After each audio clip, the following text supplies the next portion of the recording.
because like I get it. It's hump day, humping around. No, I know it's like annoying when you log on to a live and it's like 30 minutes of just chitter chatter before you get to the meat. So I Neverly was like, I agree. I think that's a good idea. So, hi everyone. I hope y'all are good. All right. Let's say hi, salt and pepper. I changed up some stuff. I did the what do you call that? The screen names, the box. I made it square and orange. I'm just changing it up. Hello, K-Love. Hey, Judy, that was a good observation. The 29-hour beating with Wendi. So yeah, as I went back and rewatched some of that, she's like, it's a mommy week and then the Danny week. She doesn't say daddy. And I also want to clarify on one of my shorts, I was asking about the alarm, the house alarm. And I was asking about it because we had talked about it on Monday night. So I knew that Sigfredo and Lewis like went over and kind of cased the house, but they never mentioned triggering that alarm. So what I was asking, is there a police report or something that we can get that shows like the time that it was? That's what I was asking. Because if the alarm company was notified, then the police would have been notified. So just been kind of thinking about that. Hey, Amy, good to see you. Oh, I know, Amy. She definitely has it out for Ruth. I mean, she changed their names to Adelson, but then removed the boy's middle name that had one of the Ruth Markel's family names. Terrible.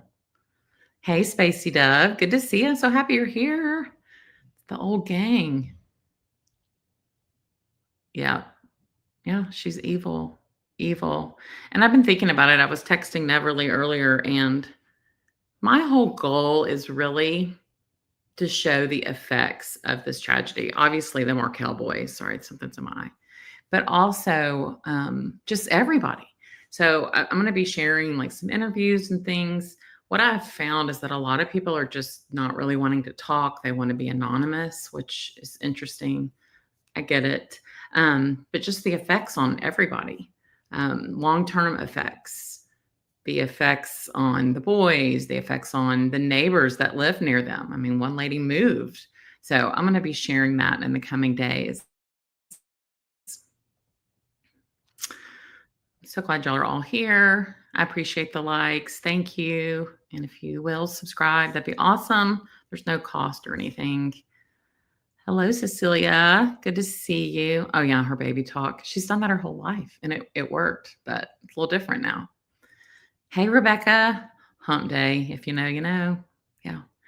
Let me tell you, I will use that ice I'm reeling off all those names, that clip forever. Hey, Mr. C. Neverly, darling. Wonderful mod. Thank you. Salt and pepper. Good to see y'all. Yeah, how is everybody? Ooh, pistachios. Those are good. Do you get them with or without the shell? I know it sounds gross, but a lot of times I'll get them with the shell and then I'll kind of like suck the salt off. Does anybody else do that? Hey, Kristen. You know what? I just realized there's a lady that I know here, and her last name's Estrada. So I'm thinking about asking her, like, are you related to anybody named George or Jorge? I'm just very curious. Hey, Jolie, good to see you. So glad y'all are here. Hello, Mel. Glad you're here. Hey, Brenda. Hello. Welcome. Hey, Beach Bum. Yeah, see, this just saves time. Look, it's a work week. I get it. I have a full day tomorrow. So I've been pulling like late nights and I am paying the price. I'm taking off work Friday though, because I've got some investigation things I need to be doing and cleaning out my closet. Hey, Brad. Happy you're early. Yes, let's do this. Yeah, I think the grand jury does meet. I'm trying to not put too much like anticipation into it, but it's really hard. Hey, Lolly, it's good to see you. I haven't seen you in a while. Hey, Betsy, I'm excited you're here too. Is it Rivka? Hey, Rivka. That's a pretty name. I like that. Unique. Everyone knows it's Wendi. That's right. Sorry, I'm just trying to click through. I like to say hi to people. I always like that. Hey, tennis girls. Good to see you. Oh, True Crime Wifey said the alarm tripped at 12:43. Okay, good. See, she's got the good info, the Tallahassee local. So I wonder if there's a police report. I'm gonna have to do a little research. How long do they keep up those? Would Wendi phone be at the alarm when it was triggered? I don't know. I think it was just like you know how your alarm company, you'll give them like phone numbers to call if your alarm goes off. So I think she was still on the list. That's what she says. I mean, who knows, right? Like, who knows? Hey, PJ, good to see you. Hey, Patty. Hate how Wendi said her family lost. Yeah, right? Yeah, from the middle name. Yeah, we lost an honor to my family too. Then why'd you change it? Liar. God, the more I watch this stuff, the more I just can't stand her. Hey, Kathleen. Wendi said they lost something with the name change. Yep. The middle name shared the same letter of alphabet as the family member. Wendy's horrendous. I agree. Totally agree. We've never heard any calls with Wendi on the wiretaps. Yeah, I noticed that. They tapped, what was it, Charlie's and Donna's? So True Crime Wife said there's one brief one with Wendi, but I don't recall hearing it, but I'm looking for it. Oh, why did Len get the notification? I think it's just because I know like house alarms, it used to be, I don't know if they do this anymore with like more modern technology, but you would give people a list. You would give the alarm company a list like, hey, call these people. And that's my guess. But God, I mean, was Wendi busy that Thursday night before the shooting on Friday? Let's see. She claims she went on a walk at 5. She went to an art gallery with a friend, and then she met a new friend and a friend of a friend of a friend, Malia, and went and spent hours at the food trucks. That's a really long night. I'm calling BS on it all. Oh, wait, what does that say about Allison? Yes, we're all waiting to hear if anything's going on. Yes, thank y'all. What does this say? Suck salt off pretzel rods. I thought you said something about sucking off Wendi. I was like, what? Well, this took a turn. Wendi trauma survivors. Yeah. Oh, hi. Sing Lola. I don't know if I'm saying that right. Hello. That makes me think of the movie Trading Spaces when Jamie Lee Curtis goes, my name is Zinga and I'm from Sweden. It's one of my favorite movies.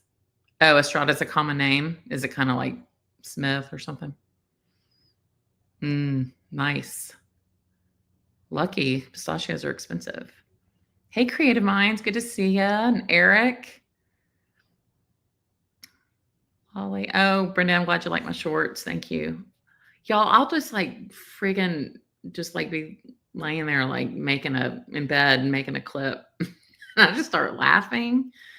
Oh, but I'm glad y'all appreciate them. Oh, I'm curious what the question was. Hey, ain't no hollaback girl. Now I'm singing that in my head. Oh, I want to show y'all my glasses tonight. So when I was watching Donna's trial, I noticed that Georgia and I had the same glasses. They're the brand Peepers readers, but I probably, not kidding, have like 30 pairs of these different strengths, but I love them.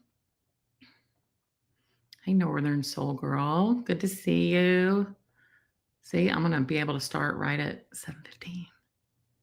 If they charge Wendi with being an accessory, there's no need for a grand jury. That's true, because you have to have, it has to be a capital offense, right, for grand jury for a first degree. That's the one thing that worries me. I mean, if she doesn't get the first degree charge, she could get out on bail. Oof. Hey, Ruth Ann, good to see you. Yeah, such a liar. Her lips are moving. She's lying. Hey, Ada Banana. Malia is a name of someone in her book. So someone else has said that. I have not read the book. I don't have a copy of it. So y'all are going to have to let me know. That's what I think. I think Wendi met Sigfredo that Thursday night because I was listening again to Lewis's proffer, and he says he went to bed because, or maybe that was Wednesday night because they were going to watch him the next day. Now I'm getting mixed up. But Sigfredo was amped up on coke. Yeah, I know. I've been seeing some things about Adelson Anonymous, and I think we all need it, but yeah. July 6th. Change the names. Yeah, a year and a day. Legally, right? I mean, socially, they started doing it right away or before on the Evite. Hey, Pudding Cup. I agree when she says that. I think it's weird. Just so y'all know, on tonight's second half, it's about an hour and a half left, but a lot of it's going to be Jackie. The audio is not great on a lot of it. I mean, you'll hear it. It just sounds kind of muffled. I did something different when I was recording these clips, and I learned I won't do it again. Hey, good to see you, Patriotic. So just I'm letting y'all know that I know. Hey, Teresa, we're so happy you're here. But what? All right. Welcome, everybody. Just want to make sure. Need some sleep. Yeah, that's me. I always need sleep. Oh, Sarah's judgeship. So the last I looked, they named her as a finalist or whatever it was, September 16th. And it said the governor has 2 months. So that would be November 16th. I'm assuming it's just 2 months. I don't know if that's business days. Any Floridians know? Let us know. Hey, law lover. Yeah, she's got to be sweating. Please, I hope she is. Did anyone see Patty's post of Jackie Fulford's high school? No, I'll have to look for it. That sounds pretty funny, though. Sigfredo knew who Wendi was prior to the murder. I doubt it was just from a picture. Oh, I agree. Yep, I totally agree.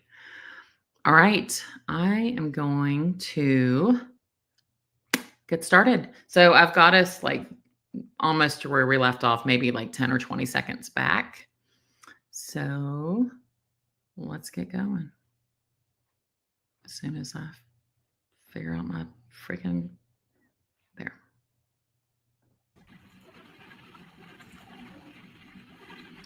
Which one of you or your ex-husband had the kids the night before he was killed? The night before they were with Danny. Okay, so it was his responsibility to take them to preschool that morning? Yes. Who was supposed to pick them up from preschool that day? I was supposed to pick them up. Had you talked to Dan Markel or your children that morning before you encountered the roadblock? I hadn't talked to the boys because it would have been, I wouldn't have talked to them, they didn't have cell phones, they were little. So I only would have spoken to them if I had gone to the preschool and seen them, but I didn't do that. So I hadn't talked to the boys. I'm sorry, what was the second part of the question? Dan, did you speak to him that morning? We didn't. We had plans to talk. We had trade. Is it echoing badly? Because I don't have anything going on. I think it's just not the best audio on this portion. Try muting. Oh, you want me to try muting? Okay, let me try it. Sorry. Some text messages and emails, and then I called him and he didn't pick up, and that was the last contact. Did you attempt to call Dan Markel when you encountered the roadblock? No. Did you attempt to call your kids' daycare after encountering the roadblock? No. Did you notify anyone that you observed the roadblock? I was talking on the phone at the time, so I may have said to the person I was talking to, oh, I'm trying to drive, but I have to turn around, hold on. Okay, that was probably a bad question. Did you attempt to investigate in any way or ask anyone what the roadblock was about? I wasn't concerned about the roadblock. Was Mr. Markel scheduled to leave town the day after he was killed? I don't remember if he was scheduled to leave town on Friday afternoon or on Saturday morning, but I know that he would go to New York every time he had a chance, and I think that was where he was going. But I don't know when he was leaving.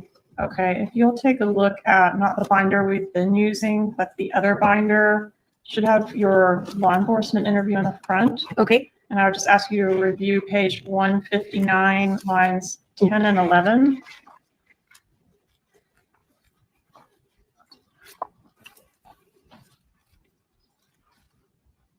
I think it's the very, are you able to find it? Sorry, when he had plans to be out of town, he was leaving on Saturday. Okay. So it looks like I knew that he was leaving Saturday. Okay. And you knew he was planning to go to New York. Yes. Okay, do you know how, if the killers knew that he was leaving town the next day, do you know how that information got to them? I don't. Did your brother Charlie know that information? I don't To your know if knowledge? I don't know if he knew that information. Did your mother know that information? My mom usually knew our schedule, so she probably would have known that I was going to have the boys. Mhm. I don't know if that means she knew he was going to be out of town, but she would have known that I had the boys. And didn't your mom keep meticulous track of every time that Dan went out of town? Maybe just in the sense that if Danny was out of town, she thought maybe I needed extra help or something. So yes, probably. And when that became an issue in the divorce, she was able to send you a record going all the way back to 2010, a couple of years of every single date he was out of town. Do you remember that email? My mom never switched over to like a Google Calendar, so she would keep very meticulous, like a calendar of all the things she had to do. And so that was just her way of keeping track of everything. Not just this, but every part of life. She's very detail oriented, Yes. even regarding things that aren't necessarily her business, or do you think that Dan's travel plans were somehow her business? I think only to the extent that it impacted whether I had the boys or whether they were coming to visit or what that looked like. Okay. Did Mr. Markel leave you a message on the morning of his murder? He did. Okay, and did he indicate on that message that he was going to the gym that morning? He did. And specifically, did it tell you he'd be at the gym between 9:15 and 10:30? I don't remember, but that sounds about right. Right, and would he have given you that much detail because you were planning to try to touch base to talk, right? Yeah, we were trying to have a conversation. And was the conversation something about one of the children's schooling? It was.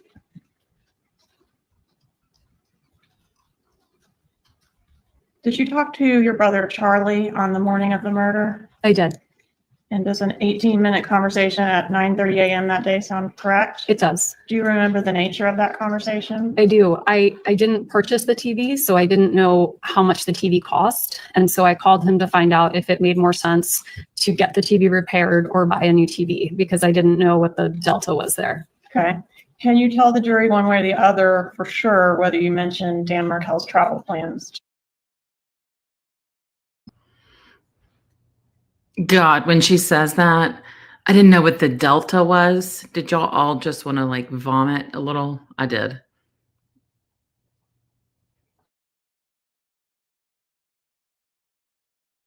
Charlie during that 18-minute phone call. I can't say for sure, but I don't see why I would have brought it up. Did you have WhatsApp on your phone at that time? I did. What is WhatsApp? WhatsApp is it's a phone service. It's an app that I use when I talk to people who live in other countries. So it's become very popular. I think I had it at the time. I know I certainly have it now. But it's a device to send messages.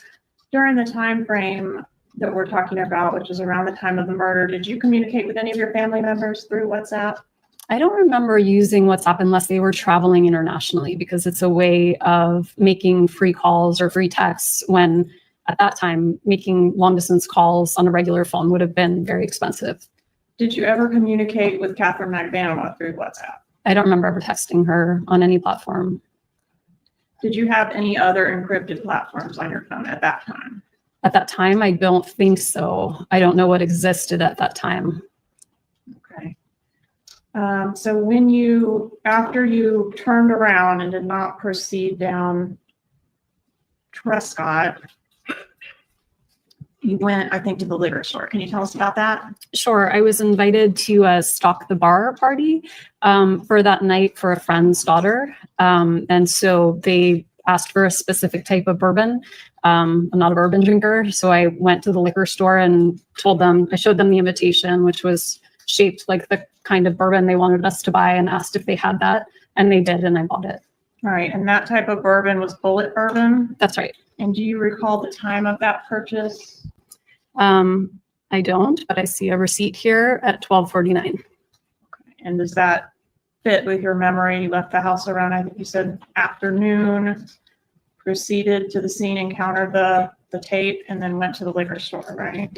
I proceeded to drive to the liquor store. I saw tape and turned around. And then I bought the bourbon that they asked for at 12:49. And then I may have gotten gas after that. Hey, And just then a I quick drove to follow-up lunch. to the bourbon stock the bar party. I posted about this yesterday. A lot of people have been asking who was the host of it. So it was this lady, and she passed away. She was a friend of Wendy's, Linda Keene, and she passed 4 years after the murder. But when you go online and see the condolences when someone passes, and there's a photo with Wendi. So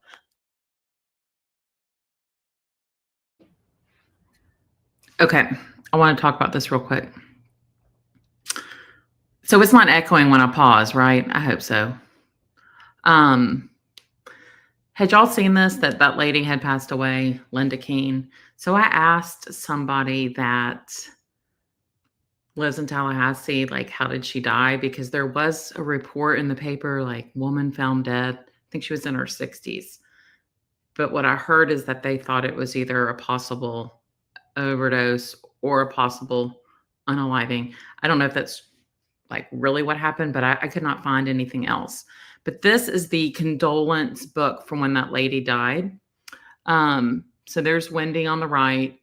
She loves to rewear some dresses. I have never seen somebody get so much wear out of some dresses. So that's her on the right. And then the lady in the middle was who was hosting the Bullet Bourbon whatever party. And then that girl on the left, I think she was the bride that the shower was for. So my understanding is the Stop the Bar party is that it's like a second marriage kind of thing. Wendi was going to take the boys. I know a lot of people ask why she didn't have a babysitter, but at the very end of the police interview, she says, I was going to go get ready and get the boys ready to go to the party. Why would you take kids to that? Because she's Wendi. She's one of those, you go somewhere and someone just has unruly kids and they don't do anything because they think their kids are so cute. That's Wendi. But that lady on the left, I think her name's Lauren. I think that's right. I think she's really pretty. So I hope this was helpful. So I'll go back. I'm going to mute again. I don't want to echo.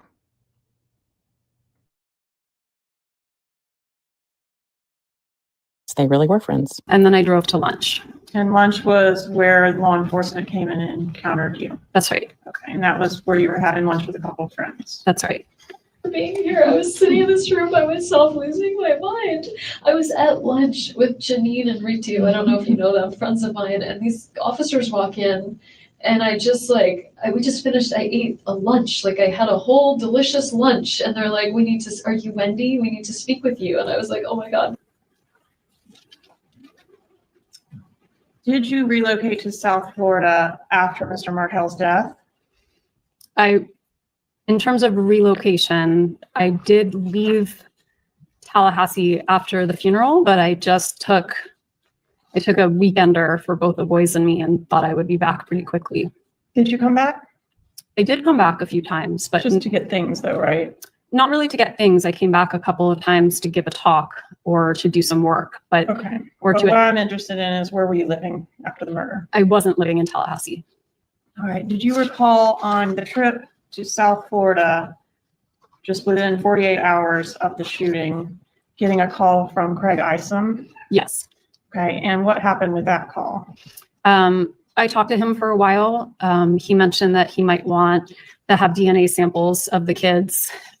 We were already halfway down. We'd been in the car for about 4 hours with the boys. Who's And the we in that sentence? I was with my parents Okay. and the kids. Yep. Okay, so real quick on the invite, I saw some questions. I think they might have been after I discussed that video, but the invitation was just, and she said, "Oh, it was in the shape of a bottle or something." I mean, it's not like a bullet bourbon bottle, but supposedly there was a little tag on there that said like everybody had a different alcohol to bring, and hers said the bullet bourbon. I'm still calling BS on it. And I thought I heard that in Charlie's trial, they would not admit that as evidence because they couldn't verify the invitation. Y'all can let me know what you think, but that lady would have been deceased by Charlie's trial because, yeah, she died. Yeah, couldn't be like, yeah, that's what I think, Jolie. It couldn't be admitted into evidence. So, all right. I'll try playing it again. Y'all immediately chat if it's echoing. I mean, type in the chat. Talked, the call broke up, and he never followed up. Was it like you're breaking up? I told him I was having a hard time hearing. But were you faking that or was it really breaking I up? was not faking that. And did you send your lawyer to him after that, shortly after that? I told him he could talk to my lawyer. He never followed up. Were you happy to be out of Tallahassee? Yeah, that's a lie. He absolutely followed up. Oh, it's echoing. Okay, well, I'll mute my mic this time. Sorry. He did follow up, and then after he called, like a few minutes later, her divorce attorney called. So, yeah, she's full of it, and she never submitted the boy's DNA either. I kind of think that's interesting. Somebody asked, when did Lisa Carey, the realtor, leave the voicemail? I don't know that I've ever heard a timestamp on that. I'll research it and see if I can find that. She plays it in the room there like it's her first time hearing it. But I don't know the answer to that. You were able to return to South Florida? No, I was not happy. Did you send a text message on January 1st of 2016 that's contrary to that? At that point, it would have been 1.5 years after I'd been living somewhere else. So I don't know what text message you're referring to, but at that point, you were happy to be out of Tallahassee? it's not a question of happy to be out of Tallahassee. I was trying to build a new life for myself and I didn't feel safe here anymore. All right, let's take a look at tab 96, please. 96 in the old one or the new The one? old one, please. Okay.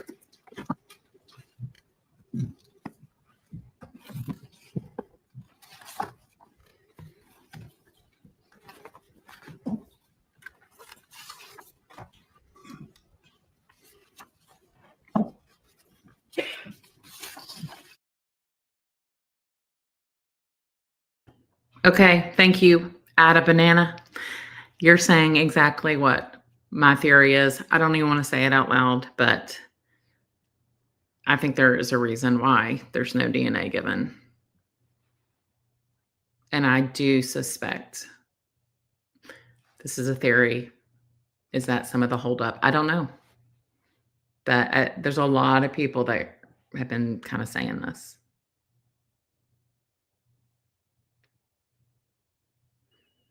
The youngest looks just like Dan. The older one looks like somebody else.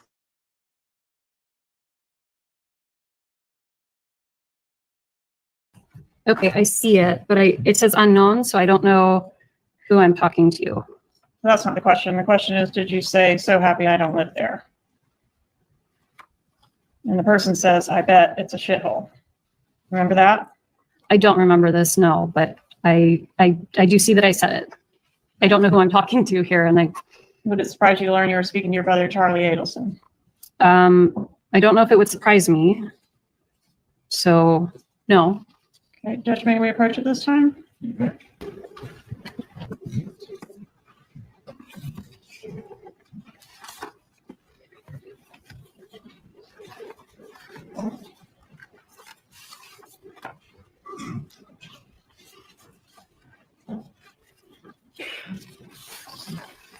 Okay, I see it, but it says unknown, so I don't know who I'm talking to.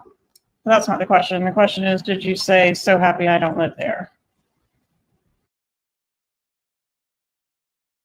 Okay, for the record, I just want to say I don't need everybody going all over YouTube and being like, Leslie says that it's not. I am just speculating. This is an opinion. And when you start hearing all the different things, so please don't say someone said that. That is not. I am just saying it is one of my theories.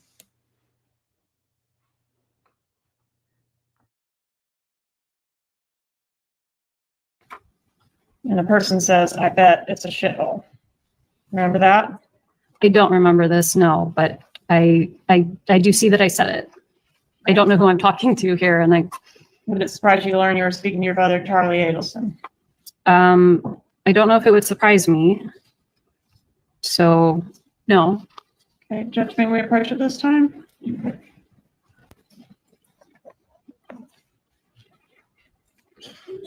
Ma'am, did you change your children's names after Dan Markel was killed?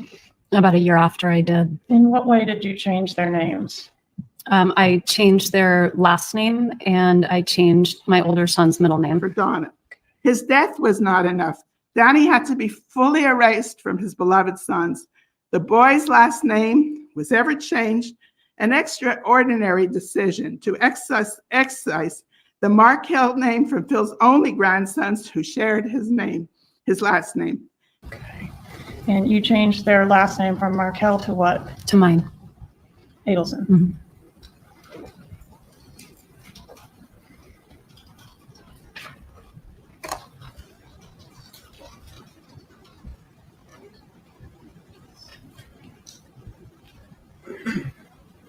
Let's start by asking about this email dated July 3rd, 2014. What is this?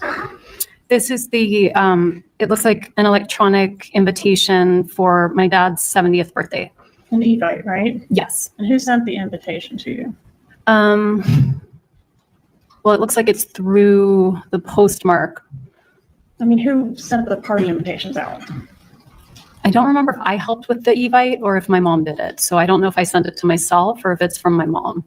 Would you have sent it to yourself? I'm a little better with tech stuff than my parents, so I might have helped them put together an evite. Okay. I don't remember. Who does it say is the host of the party? Oh, my mom's the host. You asked who sent the email and I didn't remember. But my mom is the host of the party for my Okay. dad. And to whom is the party invitation sent? It's sent to me and my two children. Okay. And this was sent on July 3rd, 2014, before the murder, correct? Yes. And then back up just a little bit here. This email, do you recognize this one? Are you able to read it okay on your screen? I can read it okay. All right. Who sent this email? This is from, it says my mom, but it says Harvey Adelson. So again, I don't know which parent it's from. Okay. If it was from Harvey Adelson, would he say Lincoln is going to be attending Shabbat with his grandpa, Harvey Adelson? I mean, it seems more likely somebody else would have written with his grandpa, but I don't know. I kind of write those things sometimes, like Lincoln will attend something with his mom and say my name. I know it's awkward to say it in the third person, but I don't think it's impossible. Okay. But this reference to Lincoln Adelson did happen prior to the legal name change, correct? Yes, no, I from the beginning, I was scared when I put them in school. And so I didn't legally change their name until a year after, but I was socially using my name for them. And did that start as soon as their dad was killed? No, it started when I had to register them for school. And your mom helped with the registrations as well, didn't she? I think I did the registrations myself. What about here for flag football? Did your mom assist with that? It looks like she did. There were some after school activities. Okay. And she registered your child under the last name Adelson, right? Yes.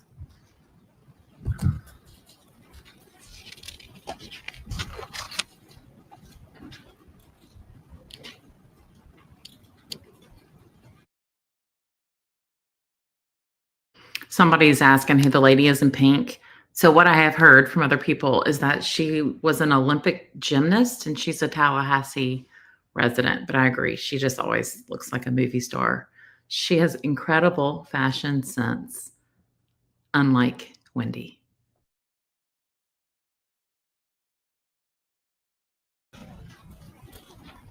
Where was Dan Markel buried? In Toronto. Were you or your children in attendance at his funeral? No. On Friday night's episode of Dateline, we learned of an even colder side of Wendi. Bill Markel shared how Wendi has restricted the access to the boys. And the last time that Phil actually saw the children and he spoke to Wendi, he asked her, wouldn't it be nice if we can arrange for the boys, you included, to come to Toronto? Let them see where their father grew up. Let them see where he's buried. And Wendi said that'll never happen. Never happen. That is what she said. Evil. Phil Markel expressed how much love they have for the boys, and they very much want to have them in their life. That is not the behavior of an innocent person. The boys will one day know everything they've been denied of, everything they were robbed of, every lie they were told. It is time for Wendi to be arrested. She has been free for 11 plus years. Too long.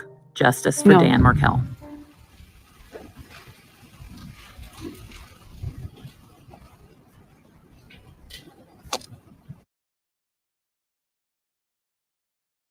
I mean, tell a jury that they didn't go to the funeral.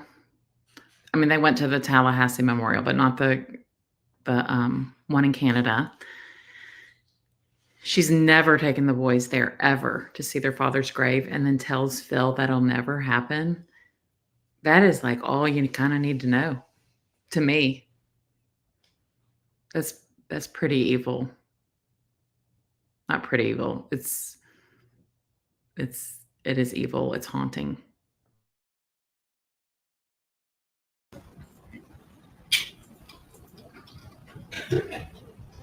When was the last time you spoke to your mother, Donna Adelson, as we sit here today? November of 2023. Okay. And so she hasn't given you any information or advice about how to testify in court, has No, she? ma'am. No. What about, you did offer testimony in November of 2023 as well, right, on a related case? Yes. Okay, October. And did your mom, when you spoke to her in November of 2023, offer you any advice or thoughts about how you should act or behave or what you should say in court? Yes, She did. she did. And what was that?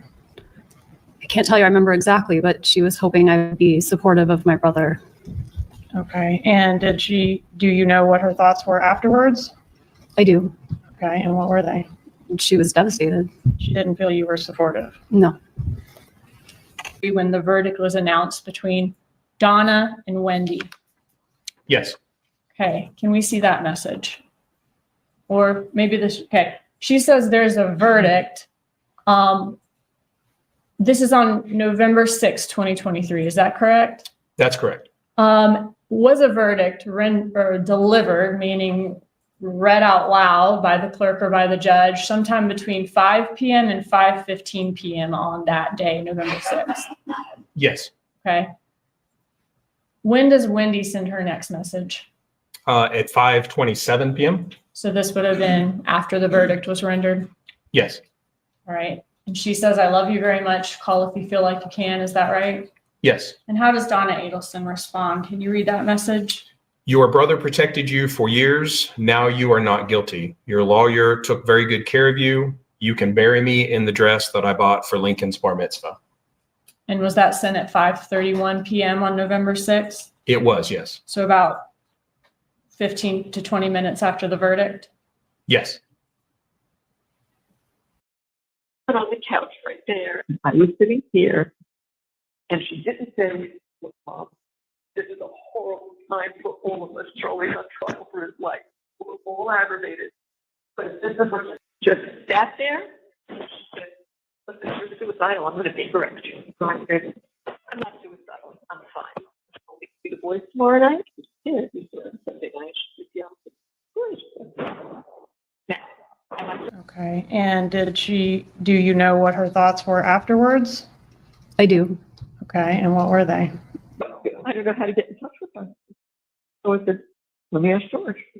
And I said, I just got off with Charlie. He's worried about you. He wants to know what, because I said, yeah, you never, we know you never ask anything about your brother, and she doesn't, and she told me it's because her lawyer said she shouldn't ask. But we found out it's not true, but we just got off the phone with him. And he had her attorney. Her attorney said, I never told her that. well, I've never confronted him. No. So I wrote this last night. We know you never ask anything about your brother. This is 8 o'clock last night. But we just got off the phone with him, and the first thing he asked was, how's Wendi holding up?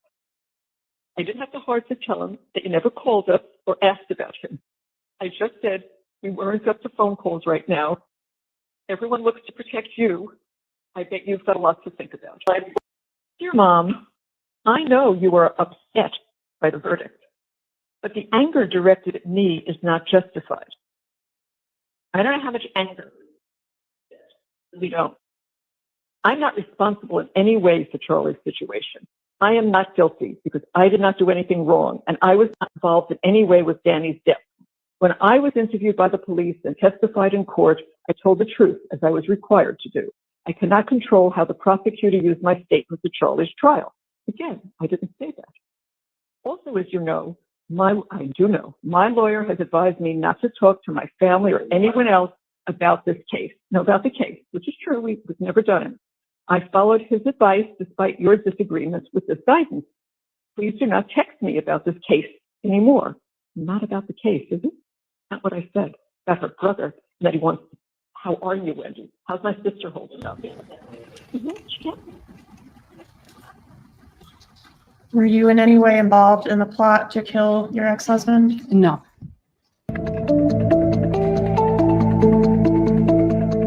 When she was up here, a bunch of houses were awkward. My best friend sat next to her in a bat mitzvah. He refers to her, just so you know what it's like in the community, he calls her the murderer in common conversation. He's convinced. He had to sit next to her in a bat mitzvah for 4 hours. She's cracking jokes about Danny getting his head blown off. Head blown off. Yes, cracking. And he said he looked at her and said, Wendy, that's totally inappropriate. It was the Andrew Epstein's daughter's bar mitzvah. Okay. Which was 3 weekends ago. She was here for 4 days. And in the morning when she was here, it was a church ceremony in the morning, the party at night. And the morning one, she sobbed through the whole thing. And whenever anybody asked her, like, what's going on? She didn't say I'm sad. She said, I'm nervous, I'm anxious. I've seen a lot of grief. I'm a social worker. This is really an atypical reaction. It's real strange. And then in the evening, she told some of my friends that she's changing their names to Adelson. She still hates Danny more than you would ever think. And no one has ever heard her say one sympathetic thing about Danny and Markel. Why would she be hanging on to anger? I mean, it's so, I can only think of one reason, to make the world make sense. She said, my favorite quote. Did you maybe know it was going to happen, but not know the details? I did not know it was going to happen, and I did not know any details. Did you provide any information, even unknowingly in hindsight, that you think could have been used to assist the murderers? I don't think so. I didn't provide any information. What information do you have regarding your mother's involvement in the plot to kill your ex-husband? I don't have information. But you do admit that your brother said he looked into hiring a hitman to kill Dan Markel. I don't. I admit that my brother made a tasteless joke repeatedly about buying me a TV because it was cheaper than hiring a hitman. But then someone did hire a hitman who did kill Dan Markel, right? Yes, that happened.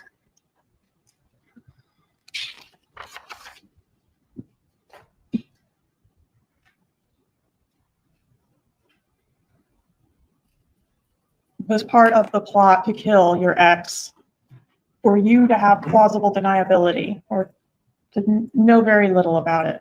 I was not involved in any plot to kill Danny. Were you shielded from the plot because, I don't know, you couldn't be trusted? You keep a secret. I was not involved in any plot to kill Danny.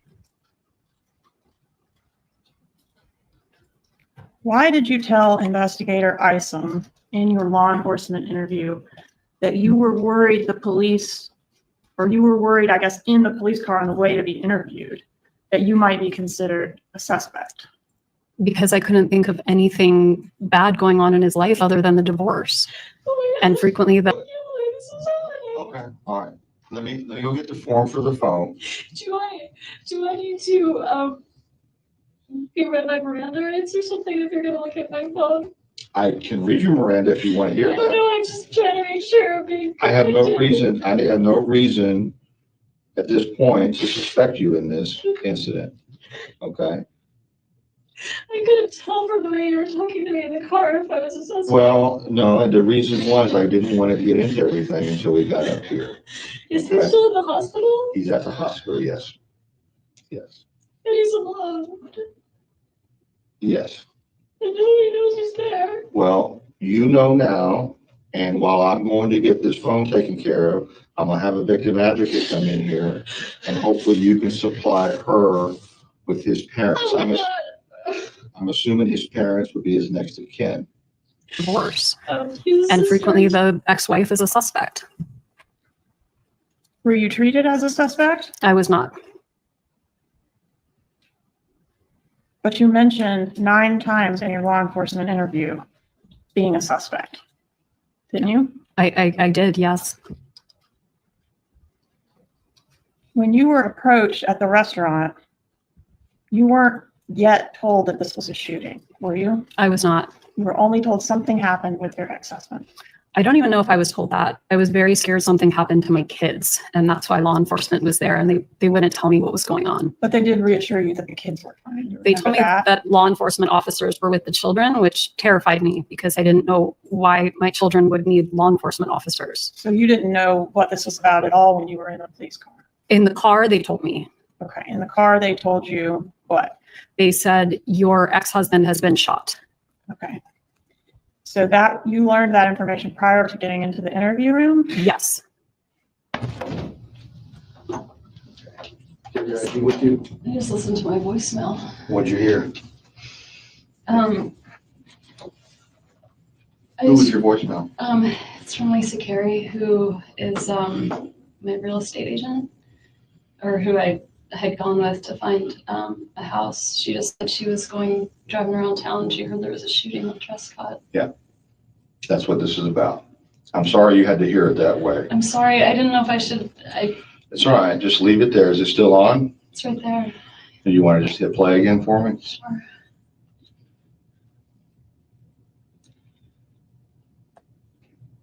Hey, it's Lisa Carey. It is Friday, and I feel like an idiot doing this, but I just heard that there was a shooting over on Trescott, and I promise I'm not trying to be dramatic or even nosy. I don't know, just checking on you, my friend. I hope all is well. I hope your sweet boys are well, and if there's anything you need, let me know. It just ran a chill down my spine when I heard that there was something going on Trescott. All right, 212-3083. I hope all is well, and I will talk to you soon. Bye. That's all right, you can stop it. Or does it stop automatically? It's done. Okay, do you have your identification with you?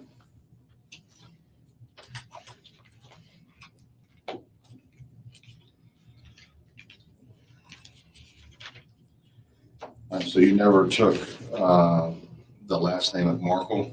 No. Adelson.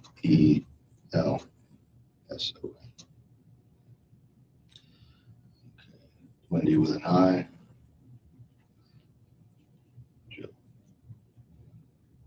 All right.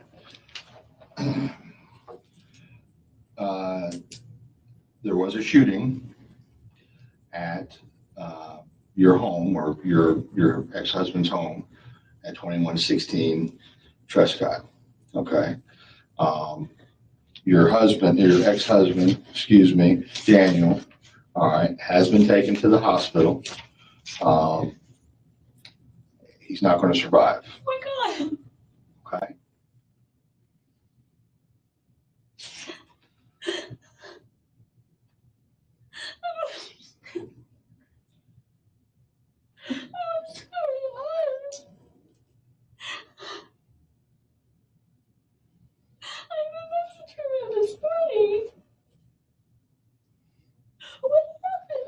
Well, before we get into everything, I have to establish where you were and who you were with and so forth. Okay. Okay, and then once we've established all that, I can give you more details. Okay. Do you understand why I wanted you to come here before I discuss this? Oh my God.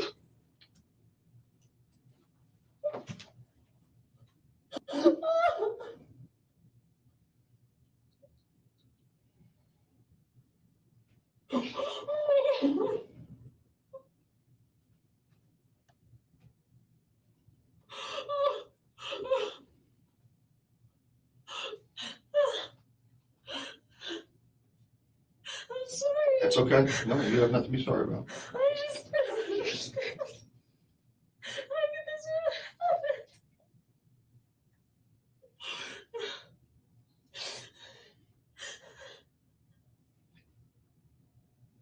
It's- Can you, let me get over this hump, okay? Can we do that first? Okay.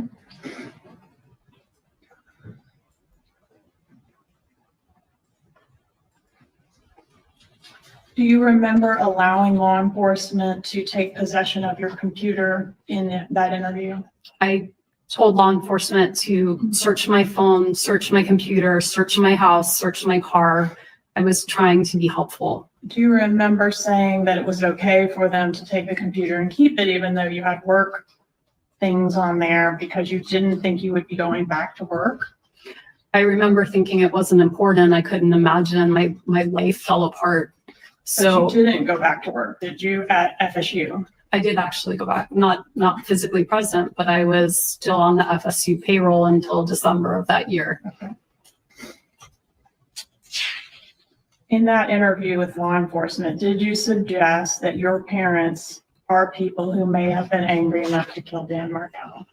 I suggested a lot of people who could have been angry enough to kill Danny. And were some of the people my parents? Yes.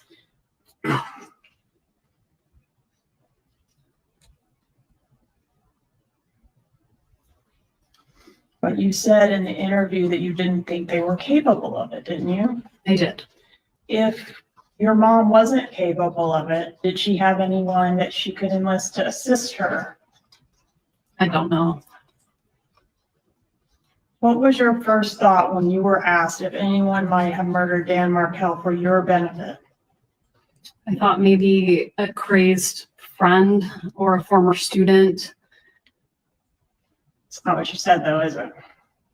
I don't remember exactly what I said first. You said Charlie, right? If that's what I said, then you have it there, but I don't remember who I listed first. Okay, can you at least tell the jury you definitely did say Charlie as one of those people? I did. Do you remember saying, if somebody tried to kill my ex-husband, they should be prosecuted to the full extent of the law? Yes. And Ison says, regardless of who it is, and do you recall your answer? I do recall my answer. What was that? I think I was hoping it wasn't anyone in my family. And so that idea that it was someone in my family gave me pause. All right, but that wasn't your answer, was it? That, I mean, I don't remember word for word what I Okay. said, but that was my sentiment at the time. Was your answer for court and counsel? This is law enforcement interview, page 122, lines 7 through 12. If somebody tried to kill my ex-husband, they should be prosecuted to the full extent of the law. Question, regardless of who it is. Answer, I mean, it would be different if I thought it were my brother. Did you call your mom from the interview room at Tallahassee Police Department? I did. And did she answer the phone? She did. When she answered, did she advise you that your dad was in the shower? I don't remember whether my dad was in the shower. You asked her to sit down, do you remember that? I do. And by asking her to sit down, would that signify to her that this was going to be something serious you were going to reveal or say? I was concerned about her age and if she were standing that she could, hurt herself if she fell down. Okay. Okay, I'll get back.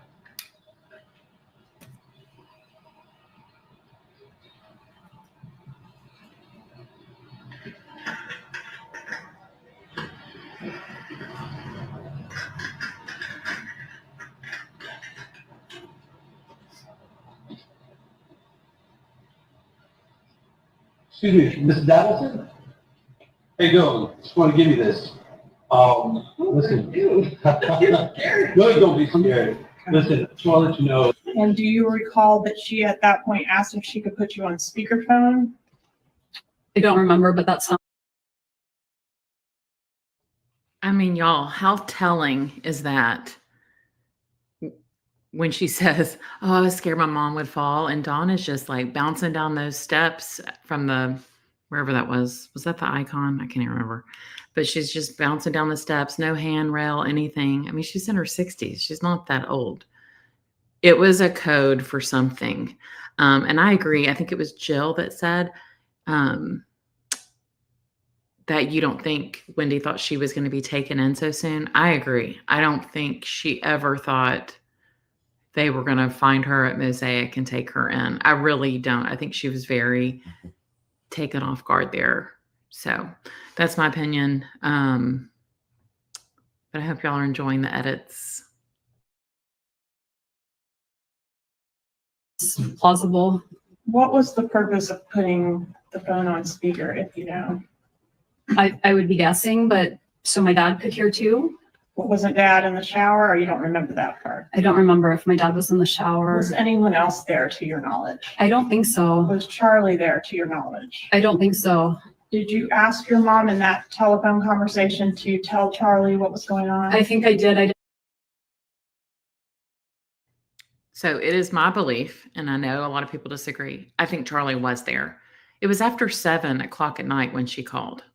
So I think they were all amped up. I think there was just a lot of adrenaline, and I think he was there, and it was like, yeah, put it on speaker. And then I think Charlie left to go home. I don't really know how it all worked then with the money and then them going by his house, but I think he was there.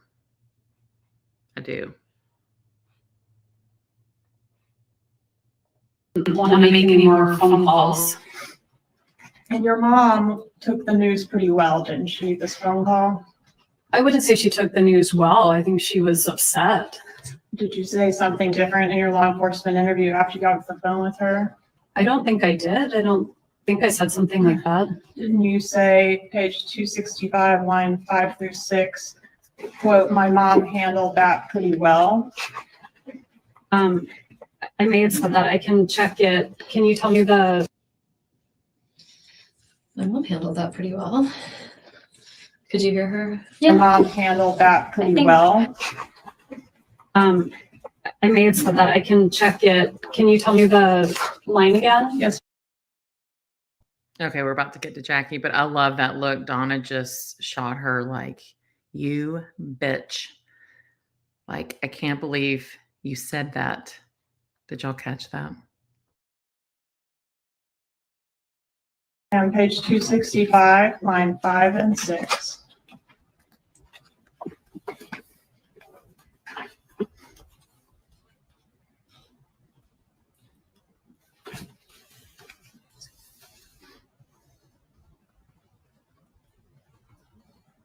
Yes, that's what I said. And then page 280, line 22 and 23. Did you also say, well, my parents sounded really surprised, so that's at least a relief? Yes, I see that here. No further questions. Good afternoon, ma'am. Good afternoon. I represent your mother in this case. You've never spoken to me about this case, correct? I have not. It's a best place to start is where you left off with respect to the comments that you made regarding your mother taking it well. When's the last time you listened to that call? I haven't listened to it. You listened to the call I had with my mom. I've never listened to it.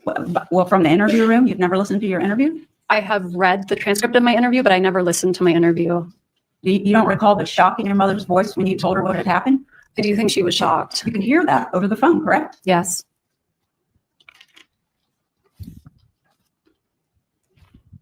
So many topics were covered. I'm gonna have to kind of skip around, okay? Katie McManawa, Catherine McManawa, I guess people call her Katie. There was a picture of you with her at the beach, and there was another young lady there. Recall that? I recall the picture, yes. And that was Father's Day weekend, I guess, of 2014. Yes, ma'am. And I think your testimony was that really you only knew her with Charlie. Is that right? That's right. With Charlie at the beach? No. Your mother wasn't there either, was she? No. And then I think you mentioned that you had a dinner with Katie? And my brother. Okay. Was that before you went to the beach? It was a different time. Do you recall if it was before then? It was before, but several months before. Several months before. Mm-hmm. Okay. So if this was Father's Day, when do you think you actually met her for the first time? I think I met her when I was doing the alternative spring break. So that's usually March or April. Same year? Same year. And the dinner that was mentioned, is that the first place you ever met her? That's the first place I remember meeting her. And who all was there? It was my brother and Katie and Jeff and I. Jeff Lacasse. I'm sorry, how do you pronounce it? Lacasse. Lacasse. Okay, so the four of you were there. Your mother was not there. No.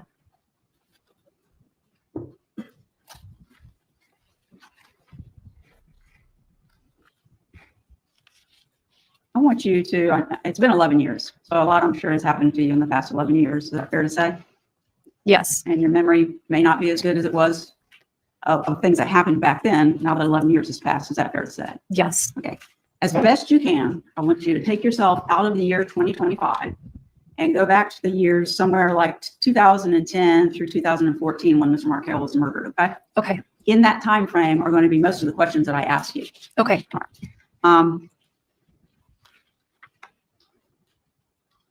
I think you testified you had a brother, Charlie, Yes. and you have a brother, Rob. Yes. So that was a five-member family. Yes. Okay. And Rob's the oldest. Yes. Charlie is the middle, Yes. and you're the baby. Yes. And you grew up in a household where, was your mother working when you were younger? No. Okay. She stayed home with the kids. She did. And at some point she went back into teaching, which is what she had done before she had her first child, correct? Yes. Okay. And she did that after you were in school. Is that right? Yes.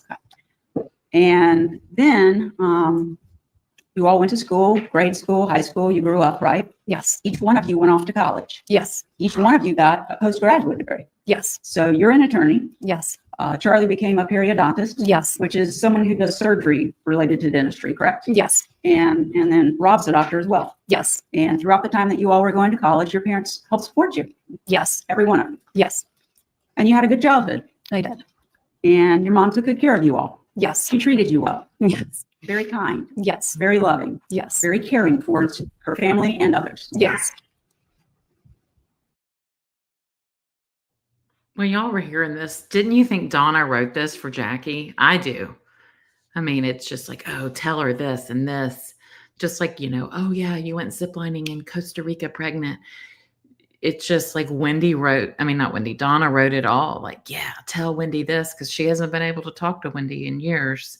That's my opinion. I think this is an excellent point, Julia. I think Wendi based her reaction in the police interview to the many people she's interviewed over the years, victims of human trafficking, etc. Yeah, and Googling acting lessons. I think it's an excellent point. I think he wants to describe her as being kind, empathetic, and very loving and sensitive person. Do you recall that? I don't recall that, but that sounds right. That she radiates positivity. Yes. She has a very loving and respectful and fun relationship with my dad. They are very much in love. Now it's been 54 years. It has. You said your mom was completely selfless. Yes. That's the opposite of selfish. It is. Means she's caring more about others than she does about herself. Yes, ma'am. And what she did was for others. Yes. Never doing anything for herself. Correct. She was invested in your lives. Yes. And both your brothers. Yes. Okay. You were a close family. Yes. And would you say she was a good mother to you? Yes. Very good mother. And a very good grandmother as well. Yes. When you had your first child, and you needed someone to help out, your mother came. She did. And she spent time there. Yes. And when the baby was crying in the middle of the night so that you could get some rest, she took care of the baby. She did. And she did that for both of your children. Yes. Fair to say that your mom has always been there for you when you needed her? Yes. For little things and big things. Yes. Now, you said that you testified that you left Danny in September of 2012. You recall that? Yes. From September of 2012 until March of 2013, your mother actually spent quite a bit of time helping you with the boys in Tallahassee, correct? She did. Yes. She would go home and take care of things there, but she would return. Yes. So a substantial amount of each month, she was there assisting you with the children. Yes. While you were at work, she may take them to school. Is that correct? Or daycare? I don't remember that one, whether I dropped them at school or my mom did, but it's certainly possible that she took them to school. She might have picked them up. Mm-hmm. Yes. She did some housework, cleaning up around the house. Yes. She bought groceries. Yes. She cooked. Yes. She cleaned. Yes. She was there for you because you had just left a marriage where you had a partner helping you, and now you were adjusting to being by yourself, correct? Yes. Now, at the time, this time period we're talking about, your mother lived in, where did you say, Coral Springs? Coral Springs. And where's that in relation to Miami? It's Broward County, so it's the county north of Dade County, which is where Miami is. And in Broward County, that's like where Fort Lauderdale is? Yes, ma'am. Okay. And their dentist practice that they had that's been referred to, Adelson Institute. Yes, That was located in Broward County, correct? it was, yes. Not far from where your parents lived. Yes, in Tamarack, so close to Coral Springs. And at some point, they got the place down in Miami, right? Yes, So what they were doing was they would work Monday through Thursday and stay at their home in Coral Springs, right? mhm, And then yes. they would go and spend the weekend at the place in Miami. Is that right? I don't think every weekend, but some weekends. Some of them. Yeah. And you visited there. I did.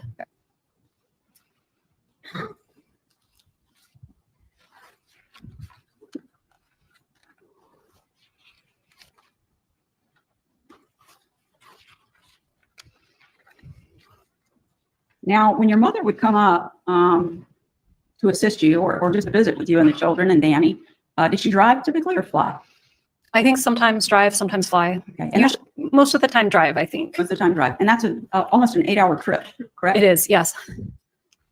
And at the time that this occurred, your mother would have been, when Danny was murdered, she would have been, let's see, 64-ish.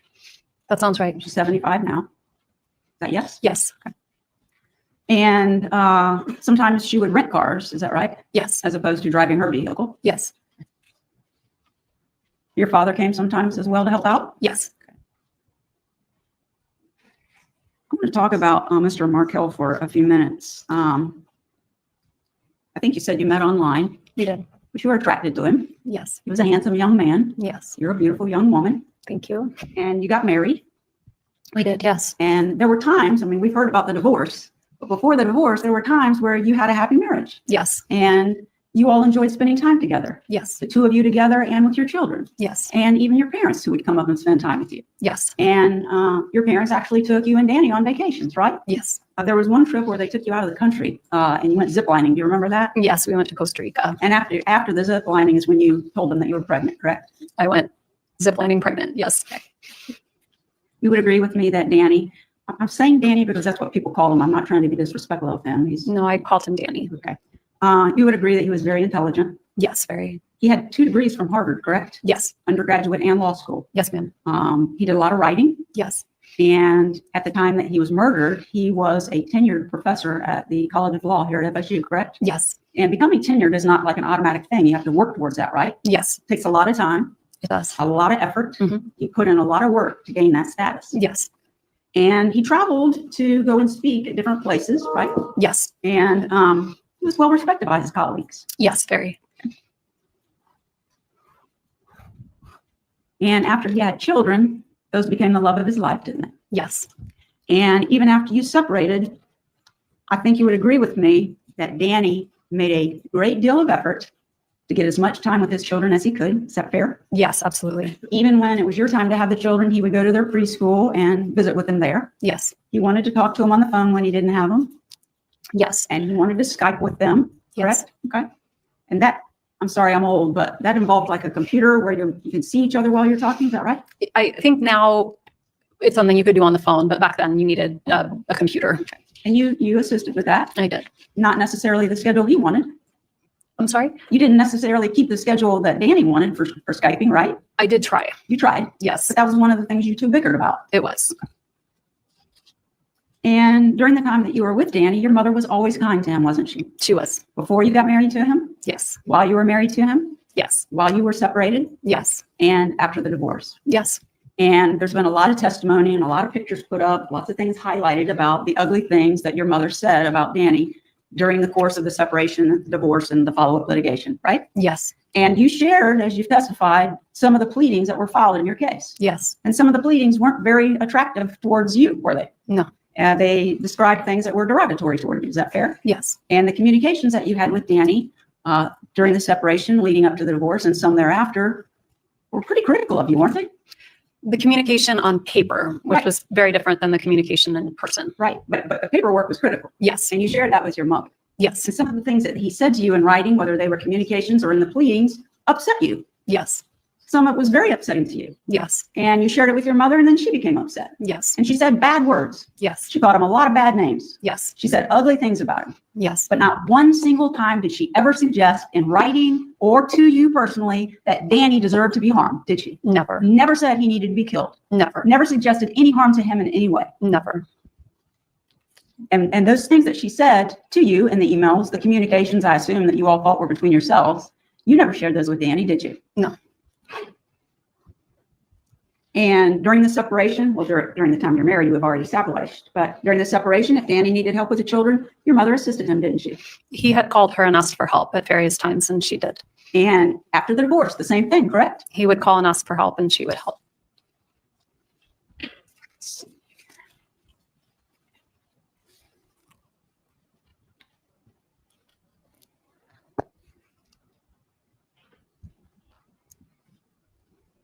Do you have State's Exhibit 60 up there? I don't see anything that says 60 on it.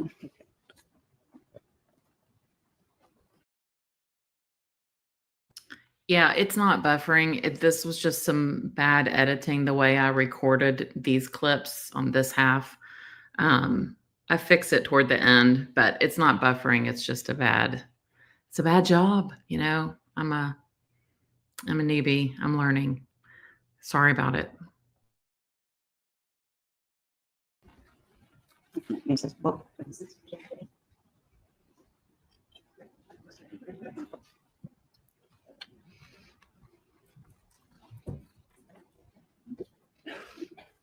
Yeah, there's been time.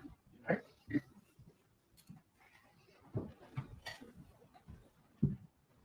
going to show you what has been entered into evidence as State's Exhibit 60, and I think they refer to it as JJ. Okay. And this would be your, just going to follow you. Okay, I'm sorry, no problem. I can't get this over for some reason. I can try. But this has been referred to as the pleadings that are within your dissolution file. Okay. Okay, I'm gonna leave that with you, okay? Okay. Could you look at that document, the JJ? Yes. You want me to just keep reading through it? Yes, please. Okay. I want you to familiarize yourself with it.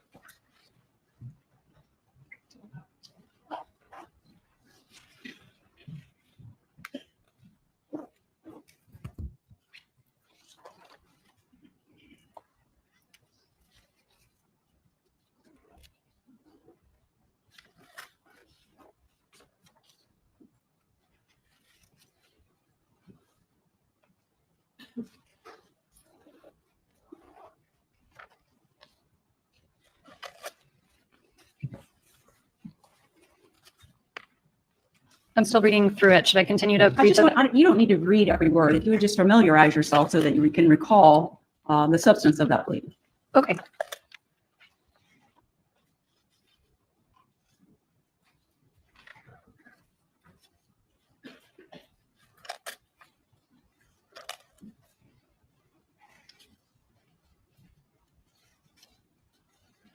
Okay. Okay. Prior to you filing your petition for dissolution, do you want me to come and get that? No, it's okay. Okay. Prior to filing your petition for dissolution, what kind of experience did you have regarding divorce proceedings? I'm trying to understand the question. Yeah, So sure. prior to filing the dissolution of marriage, Yes. there weren't any divorce proceedings prior to filing. I guess what I'm saying is because you're an attorney, were you familiar with family law? No, Had you participated in any, helping anybody with their dissolution of marriage? I had not. Completely unfamiliar with the process. I was unfamiliar with the process. And that pleading that's before you, are you back on the front page of that? I can get back to the front page. Thank you. I'm on the front page. Okay. And could you read for the jury what the title of that pleading is? Yes, ma'am. Former husband's counter motion for enforcement of MSA on parenting issues and motion for contempt and sanctions. Doesn't say grandmother motion, does it? No. And in fact, the overwhelming majority of that motion relates to Danny's complaints about you and parenting issues, correct? It does, yes. And in fact, what they call the grandmother part of that motion is really Danny complaining about you not meeting the requirements of the right of first refusal, correct? That's correct. Because his complaint is that if you gave him the right of first refusal, some of the times he could take it and the children would be with him instead of the grandmother. Yes. Wasn't actually suggesting that from this point forward, your mother could no longer have anything but supervised visitation, correct? I didn't see it that way. Okay. And in any event, your mother never saw that motion, did she? No, she did not. May I approach? I'm going to take the book. I don't know if I'm going to get back here or not. It's not going to fall. Okay.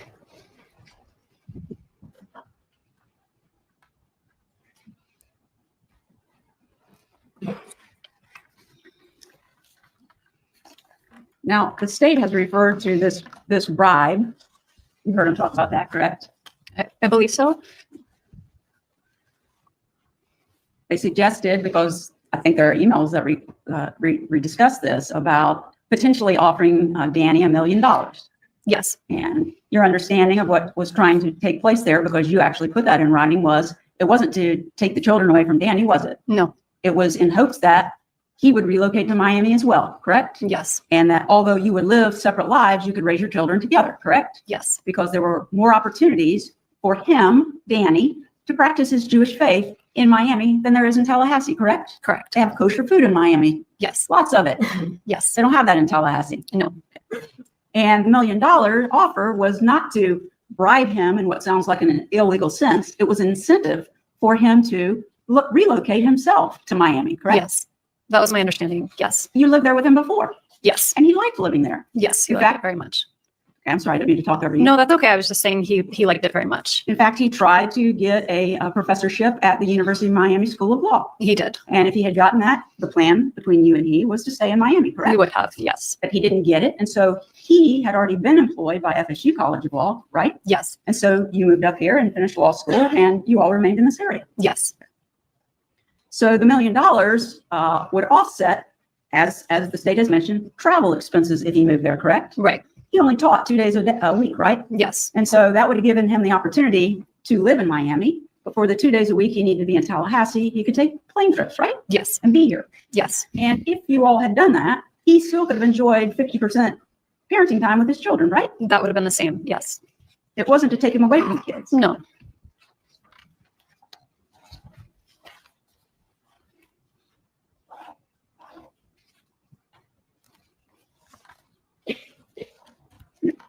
We're going to talk about relocation more than once, but I just want to make sure I understand how that all came about. Okay. So it was, you left the marital home in August or September of 2000. I'm trying not to pause this much so we can get through Jackie, because I know she's painful, but I think she was paid by the word or the minute or something. And the good Katie wanted to say hi to everybody. You say hi? Okay. Yep. Jackie. Horrible. 12. I think it was September. So you separated officially in 2012. Yes. By the time he was murdered, almost 2 years had passed. Yes. Do I understand it correctly that somewhere around October or November of 2012, that you interviewed for a job at a law firm in Miami? I did. And that was the Grossman firm? I think it's Grossman and Roth. Okay. And somewhere around December of 2012, they made you an offer. They did. And I don't need to know numbers, but was it substantially more than you were making in Tallahassee? It wasn't. It was just more secure. More secure. Okay. Not more money? No, it was more money. But it just, more than anything, it was secure money as opposed to grant money that could be taken away. Okay. So you were a professor also at the law school here in Tallahassee? I was. FSU? Yes. You were not tenured? No, I was a clinical professor. Okay. So being tenured means you have more stability in your job. Yes, you have more job security. Job security. Okay. And so you got that offer in December, and sometime in January, you told Danny that you had a good job offer, correct? Yes, I asked to meet with him and we went to get coffee and talk about it. Okay. And in part of that discussion, you asked him if he would consider all of you, not together, but all of you Yes. relocating to Miami, correct? I did. And he was going to consider that, He correct? said he was considering it. He wasn't opposed to it. You thought it would be good for all of you, correct? I thought it could be. Including the boys. Yes. He decided he didn't want to do it, right? He changed his mind. But you didn't change your mind, right? No, I kept going with it. So you filed a motion for temporary relocation, and you also amended your petition for dissolution to add relocation, correct? I did. So there's a character named Mila, M-I-L-A, Mila, probably Mila. I personally think Wendi would ask for a fast trial. I mean, unless she could get out on bail, I don't know, but I mean, she has a first degree charge. They don't do that in Florida. You can't get out. You don't get bond. But I think she would do the fast trial, don't y'all? That's my opinion. At the time that you filed, you had a shot at it? I thought I had a shot. I didn't really know. It would depend on the judge. Okay. And we'll go back to it later, but I guess on June the 18th of 2013, which would be right before your divorce was finalized, right? You had a hearing on your motion for relocation. Yes. And the state has already presented in its exhibits a copy of the order, and relocation was denied, correct? It was.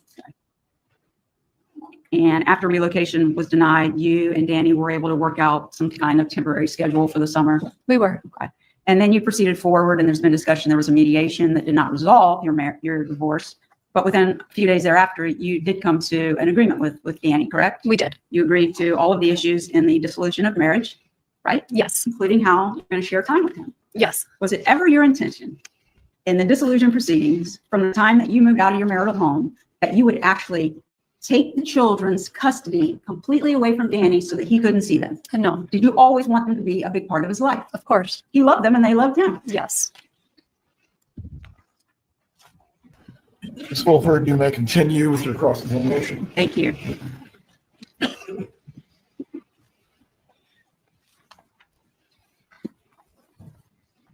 have just a bunch of oddball questions at this point. You recall getting emails from your mother Yes. and your father? Well, yes, from both, And from the same email. And I think you had a necklace at some point during that time period that said, never, never, never give up. I did. And your parents would sometimes put that in the emails back to you, correct? Yes.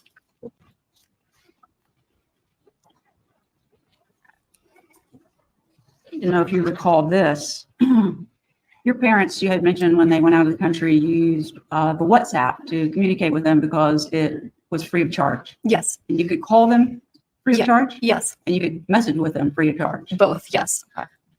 And when your parents would go out of town, do you recall that they had a routine where your mother would take her phone, but your father would not get the plan to travel with? Do you recall that? That sounds right. Okay. And wasn't that because if you called the Adelson Institute and you got the answering machine, it was an old-fashioned answering machine, right? Yes. And what it gave out if you reached the answering machine was your father's cell phone number. Yes. So he didn't want to be contacted when he was out of town, and that's what people would get, right? Yes. Yeah, Juliet, that's right. She took those boys for 2 weeks and wouldn't tell Dan where they were. And that's why he threatened the FBI kidnapping charges. And that's something she always denies. She's like, no, that's not true. But she did, which again is evil. Birthday party that's been mentioned for your dad. It was his 70th birthday. It was. And although I don't think it ended up being a surprise, your mom was trying to plan a party for him where he knew his children and grandchildren would be there, but she was trying to surprise him with friends. That's right. Okay. And you might have helped her with some of those preparations. I think so. And she planned it for several months, right? Yes. And I think one of the things that you got involved with was a caterer that was going to be used to cook paella. I'm not sure if that's how you pronounce it. At the party. It's pronounced paella. I think I remember on the night of, I speak Spanish, so I spoke with him in Spanish because I don't think he spoke much English. And mommy, your mother didn't speak Spanish, right? No. Okay. You weren't actually making the order and buying it, correct? No, I didn't pay for anything. Hang on, put your honor.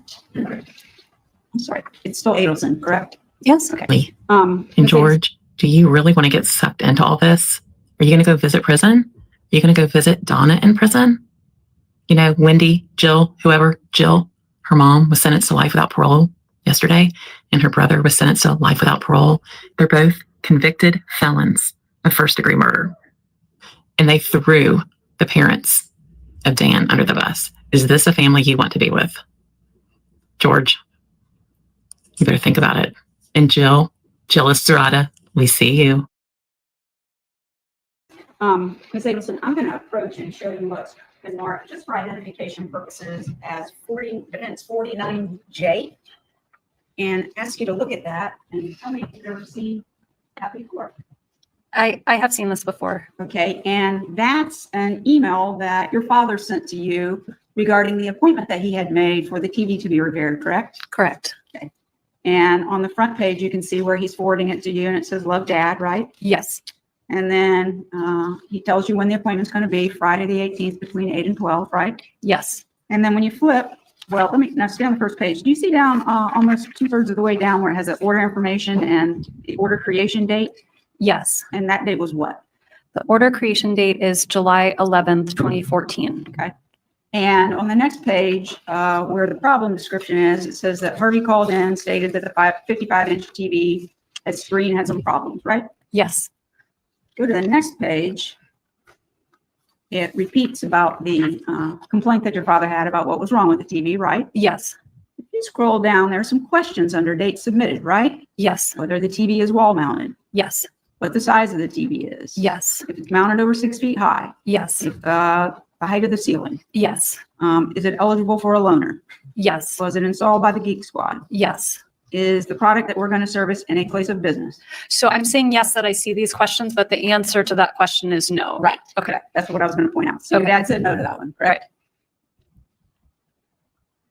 Is the product that we are going to service in a place of business, and your dad answered no, correct? He answered no. And the next one says what? Would you be willing to accept a sooner appointment if one became available? And the answer to that one is yes. Thank you. May I approach?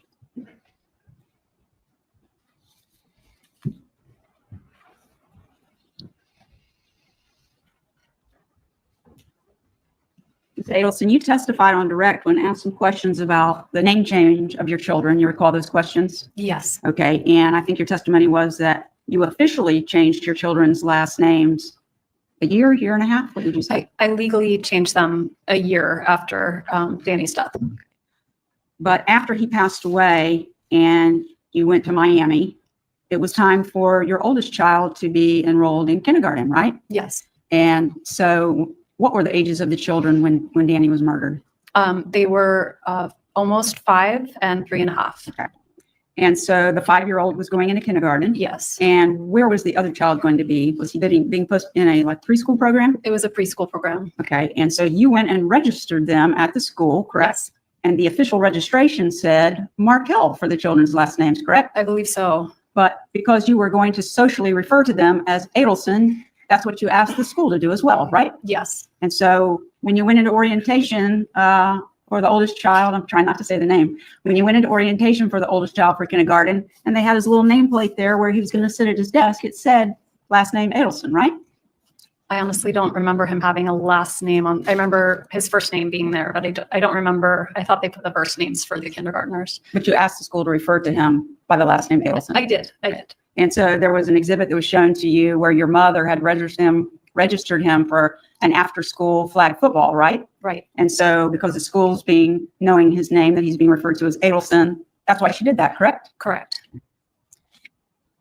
And the youngest one, where was he going to go? Or where did he go? He was at a preschool, a private preschool, because he was too young to go to the preschool at the public elementary school. Okay. And whether it was your mother or your father who wrote the email about signing up and grandpa's coming with him to, I'm sorry, I'm not Jewish. I didn't understand what that was. It's okay. Tot Shabbat would have been, like a Sabbath activity where the grandparents would come and sing songs and something like that. And so the younger one's also being known as last name Adelson. Yes. Okay.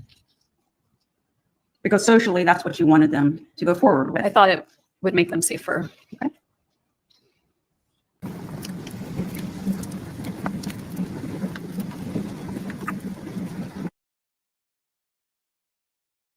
So when it's forwarding like that, it's because Jackie's just like shuffling papers. I mean, it was minutes. So I just saved us the time. Sometime in April of 2013, so that would be not long before your divorce was final, you took a trip. I don't know if you were speaking there or someone else was, but you took a trip out of town with a gentleman named Miguel. Do you recall that? I don't recall the trip, but I was seeing Miguel at the time.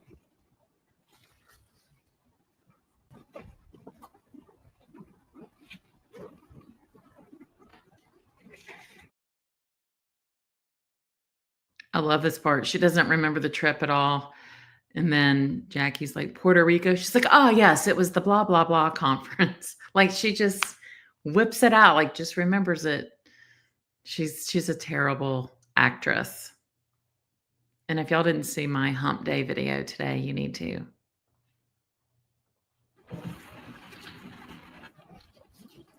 You do recall the trip? Well, I was seeing Miguel at the time, but I don't know what the trip was in April of 2013. I don't remember that. Can you tell me where we went? Yes, ma'am. Let me get that. Okay.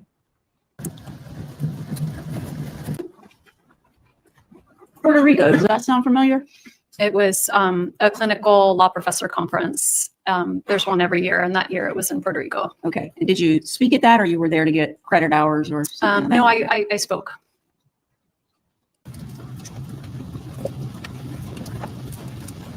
May I put your honor? I'm going to now show you what's been marked for identification purposes as Defendant's Exhibit 1E. And it's dated April 28th of 2013 and addressed to your Renee. You don't need to read it all, but you can familiarize yourself with your communication there, please.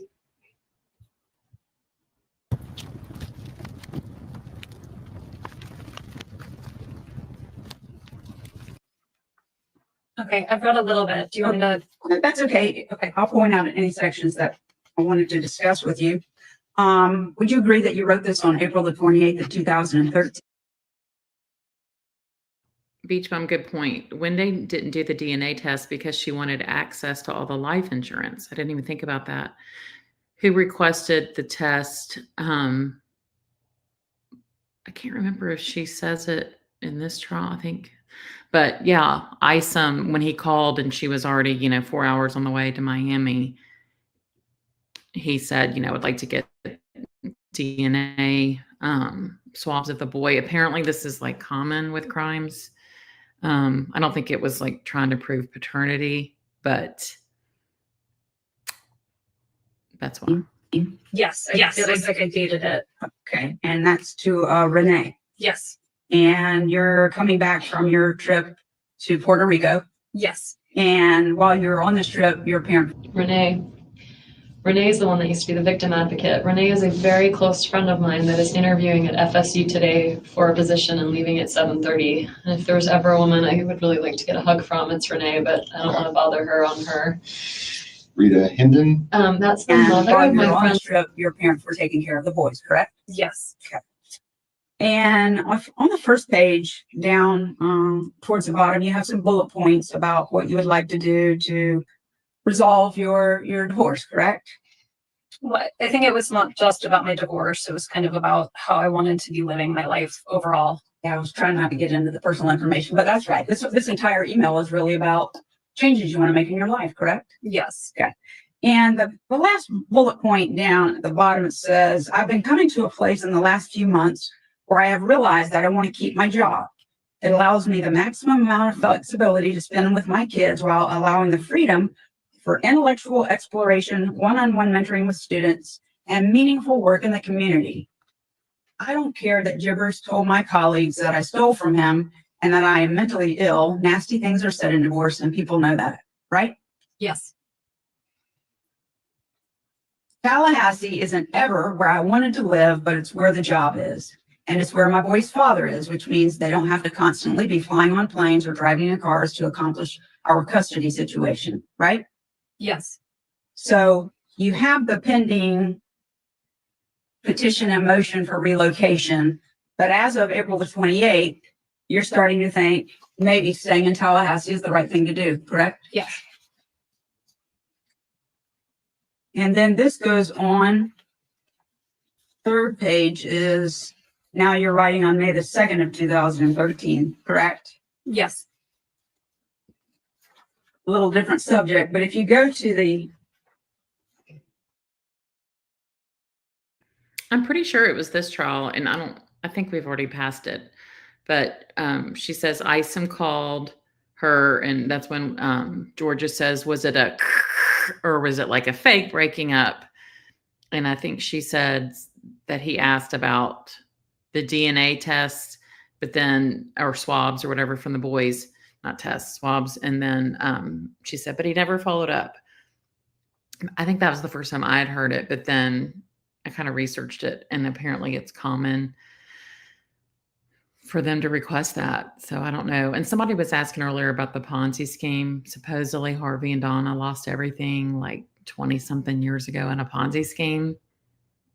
Who knows? Next to the last page of that exhibit. See where it starts? Wait, it's me again? Yes. Okay. The paragraph after that, I wanted to ask you about this. It says, on Sunday morning, we're supposed to sit on the same stage. You're referring to Mr. Markel, correct? Yes. In full regalia and clap for the graduating law students. I love graduation, and the Jibs has never attended because it's normally on a Saturday morning and he is at synagogue. Correct? Yes. And then you say it's on Sunday this year and I have the boys and the dean wants all faculty to attend. So I need to, it's only 2 hours and my mom can watch the boys during that time. Correct? Yes. So it was fairly routine then for you to get your mother or both parents' assistance when you had somewhere that you needed to be and someone needed to take care of the children, correct? Yes.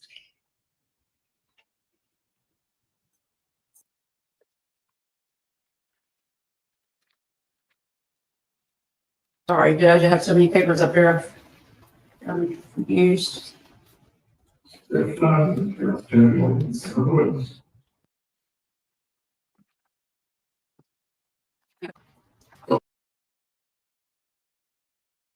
I know the audio is really shitty, and I'm really sorry. So when I was editing this in CapCut, I was trying like background noise reducers and then enhanced voice. So I've learned my lesson, and I'm sorry, but we'll get through it. That's how we learn.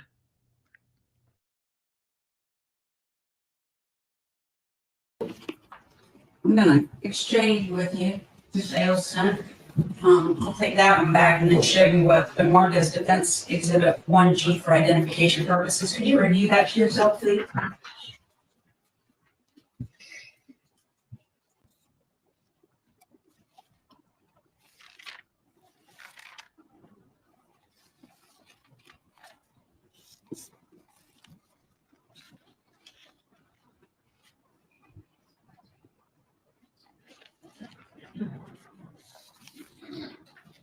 There was some questions of you on direct about potentially purchasing a home after the divorce was final in 2013. You recall those questions? I do. And it was suggested that Charlie convinced you not to do that, right? Okay, sorry. I know it's so annoying when people always stop so fast. Jack in the Forest. Good question. Her boys were 3.5 and almost 5. Do you think they have any memories? I absolutely think they do. So I think I told you all that. I lost my daughter when she was 2.5, and that was in 2006. So at the time, so she was 2.5, son was 4. He's now 23. He has very vivid memories of his sister. So I also think that is a lot of the reason why the Adelsons never let the Markels be alone with those boys. They always had somebody there. And if they Skype or FaceTime or whatever with them now, Wendy's got to be in the room. It's very controlled. So that's going to be interesting when they get to be 18. I don't think the Markels are going to jump in interrogating them, but they have to have some memories. You just never know what they've overheard. That was what was suggested. But in fact, the reason I think you stated was because you hadn't gotten your settlement yet from Mr. Markel. Right. I didn't have the money to purchase a home. And so even though you had been interested in it, you had to notify your realtor that it wasn't possible at that time.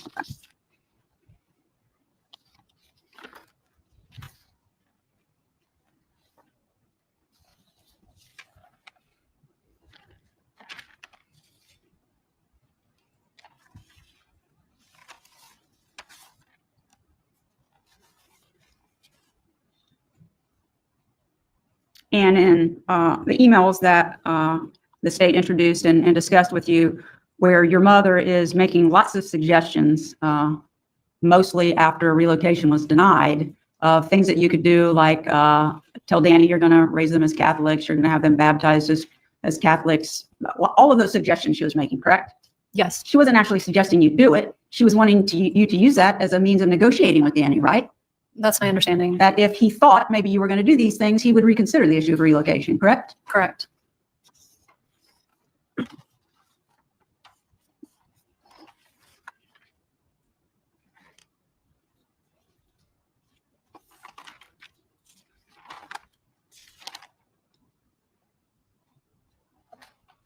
Testified that your mother hated Danny at the time that he was killed. Do you remember saying that?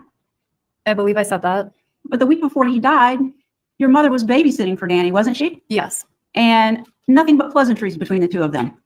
that's right. And in fact, she actually made him banana bread specifically the way he liked it, right? It was his favorite. Without nuts, but with chocolate chips. That's right. But you think she hated him? I think she was mad at him. Mad at him. There's a difference between being mad at someone and hating them, isn't there? There is.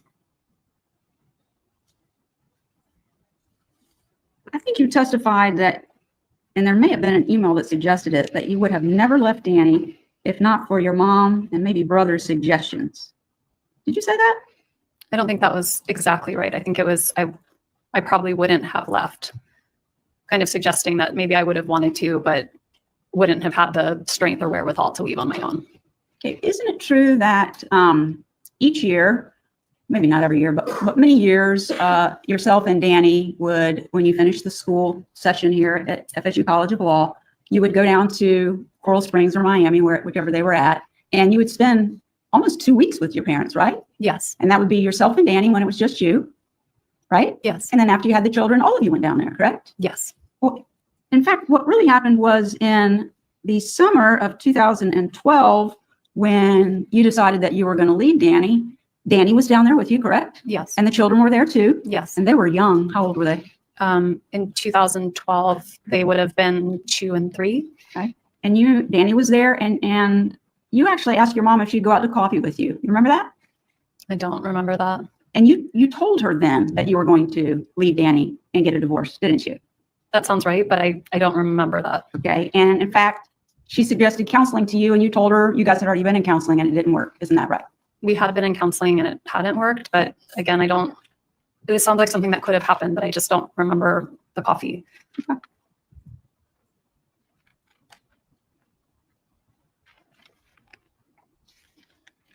There was also questions of you, several questions about your interview with law enforcement the day that Danny was shot. You recall those questions from the state? I do recall the questions. And they were pointing out things that you had said about your family, your parents, Charlie. Remember those questions? I do.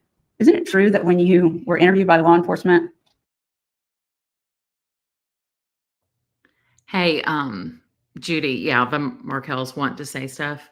Yes, and if y'all have not read Ruth Markel's book, The Unveiling, it is excellent. And she gives a lot of insight into things that aren't on videos. So I definitely recommend it. There was something else I was going to say. Oh, my daughter. Thank you. That was sweet. She was born sick. She had a seizure disorder.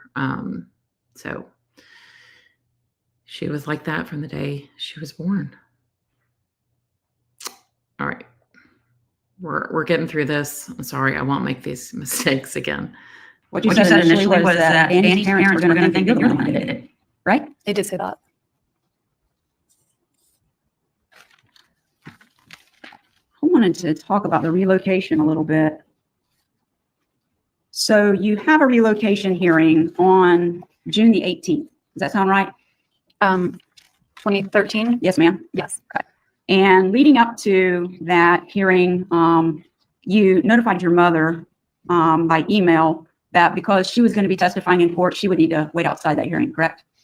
I don't remember that, but that if she was supposed to be a witness, then she couldn't be present for the hearing. Yeah, tennis girl, that is a great point. So Jim Lewis was the attorney that represented Sigfredo when he was arrested. And Katie's like on the phone because they had wiretapped her phone talking to Jim Lewis. And it's not client privilege because she wasn't the client. Sigfredo was the client. And he says to her that he talked to Charlie's attorney, which was very telling. And it was just like when Katie got arrested, then immediately Charlie's attorney calls Isom and is like, hey, can you let me know if you're going to arrest Charlie? Like, why would you even do that? That was objected a lot in Donna's trial. So did they say that could even be considered as evidence? Of course, once you've said it, you've kind of said it in front of the jury. But I've been going back to a lot of stuff with Charlie's trial and even like the the hearings before the trial. Very interesting because I didn't really get into this until Charlie's trial was going on, but he like waived so many of his rights. I'm not saying that I think he should be free, but I could see him getting a new trial. I could. I think he'd be convicted again. But like he waived so many rights, wouldn't call his parents as witnesses. He literally had nobody testifying for him and nobody in the courtroom. Yeah, Coach Ron, I'm going to show you, oh my goodness, I can't read that. I'm going to show you what's been marked for identification purposes, Defense Exhibit 49B. You can just read that for me yourself.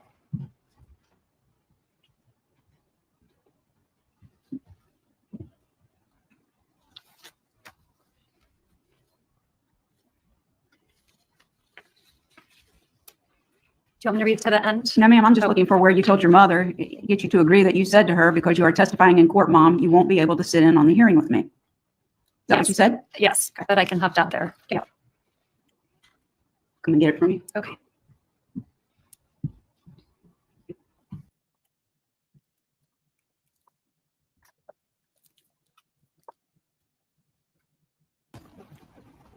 Okay.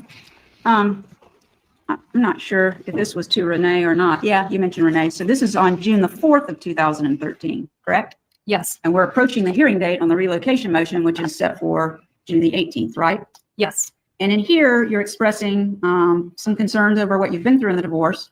But you said, and I think the state referred to this, that Mr. Markel had sent you a long message about how you could be doing all of the divorce stuff so differently in the spirit of love and joy, where we get together and talk about our vision for the boys and for our future. And I won't say what you said after that, but at this point, you're kind of agreeing with him. You want to do it peacefully, right? Yes. And you talk about the one alternative is you could call Gary. Now, Gary is the gentleman who was kind of offering you a position in Miami, right? Gary was a partner at the law firm where a position was offered to me. Okay. And your plan was to have him come and testify at the relocation hearing about the job that he would be giving you if you relocated there, correct? Yes. And you had other people who were going to testify there as well on your behalf, right? Yes. Okay. And so you say one alternative is you call Gary and say, I've changed my mind. I don't think it's the best for my kids to move them to South Florida. I appreciate you saving the job for me, but I'm not going to come to South Florida, correct? Yes. And then you call your brother and say, I love you, Charlie, but I'm going to stay in Tallahassee. I know you don't agree with my decision, but that's what's best for me and the kids right now. I hope one day you'll understand. That was something else you're considering, correct? Right. And then call your parents and say basically the same thing. And if they wanted to come up anytime and visit you and the boys in Tallahassee, they were free to do so, right? Yes. But that's like they've always been doing, correct? Yes. Okay. So you think if you take relocation off the table, that it will give you an opportunity to discuss things with Mr. Markel and hopefully work them out, right? Yes. On the next page, you talk about what the alternative vision is, and that's what you currently have planned, which is to have Gary fly up to testify at the hearing, right? Yes. Your mom would testify, right? Yes. They would fly up and spend days with you, correct? Yes. You expected at that time the hearing would last 1 to 2 days, right? Yes. And you were concerned that you would go through all of that, spending more money, being more stressed. And then you say, for the chance to save face with my family. So that's kind of what I'm wondering. If Charlie gets a new trial, then would he flip on Wendi? I mean, why are they so loyal? I was thinking about this today.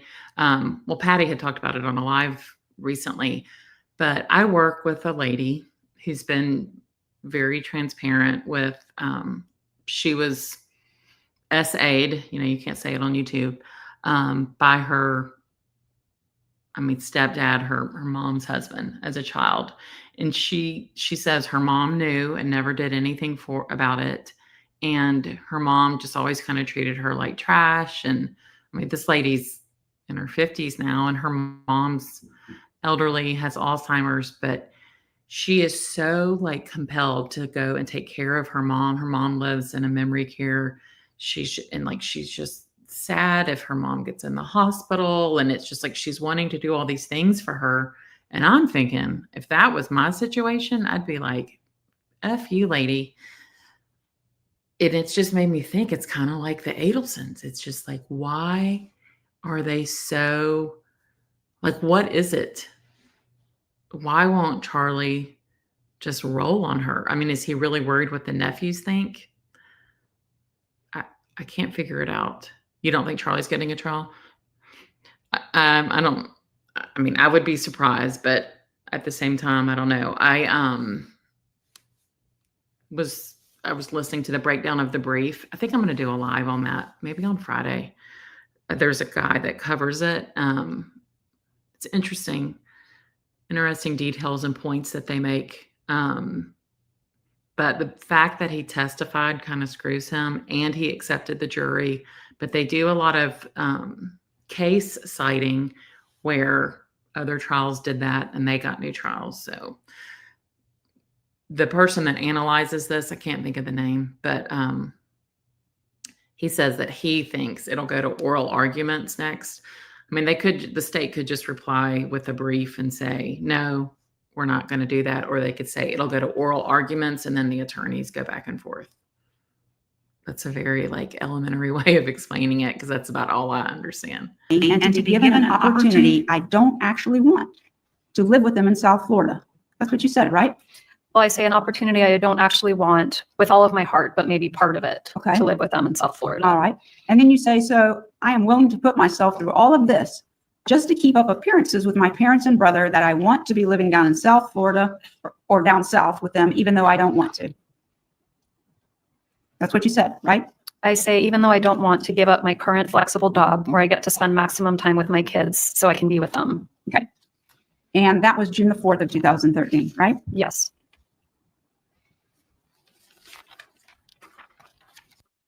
And what you end up choosing was the second alternative, correct? I went through with the hearing. Okay. And I think, let me find it. I'm going to show you what part of an introduced evidence that states. The job offer, wasn't it Gary Cohen or something who was part of this law firm? And I guess the partners or whatever all have to vote, and she did not get it because I think at that point, then the Adelsons, were they in the news? I don't really, but anyway, she did not get it, and nobody would pay her freaking $1 million. It's a freaking joke. 60. See if I can figure out their lettering system. That would be Y. I'll take this and let you take this book. Okay. And if you would review that meeting or this order that the court entered, please. May we approach? For the witness. I do. May we approach? Please approach.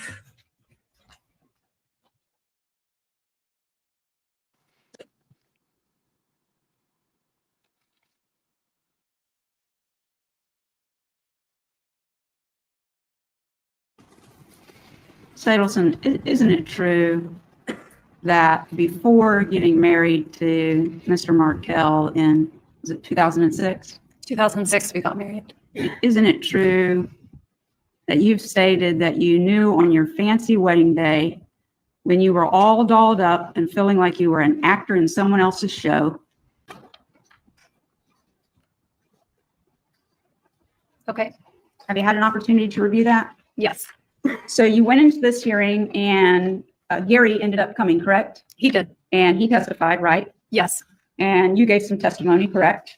Yes. And what happened was the judge kind of called a timeout, right? I don't remember a timeout.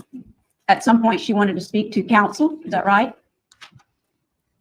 I'm sorry, I don't remember that part of her speaking to counsel. Do you remember the judge making some comments about the children hadn't been harmed and since he hadn't pulled out their toenails? I do remember the toenail comment, yes. So she wasn't leaning towards relocation, correct? No. Okay, so even though you had other witnesses, you didn't proceed with the hearing, right?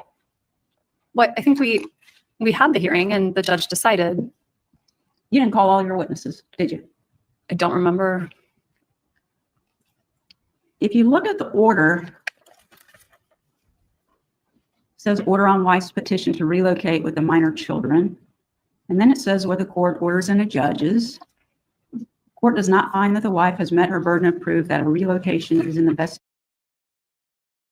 So the question is about Lewis. He sent a letter to Georgia asking to stay in federal prison, not transferring to state prison. So I read an article that he was going to be transferred to state prison. However, when you look up the Florida Department of Corrections, he's not listed there. And someone else said that he did get to stay in federal prison, but maybe somebody else can find info. But I think he's still in federal prison. That's what I have found. The minor children, you see that? Yes, number 1. Yes, and your mother actually stayed outside for the testimony of that hearing with your dad, correct? I don't remember, but I remember asking her to stay outside if she was going to testify. Okay.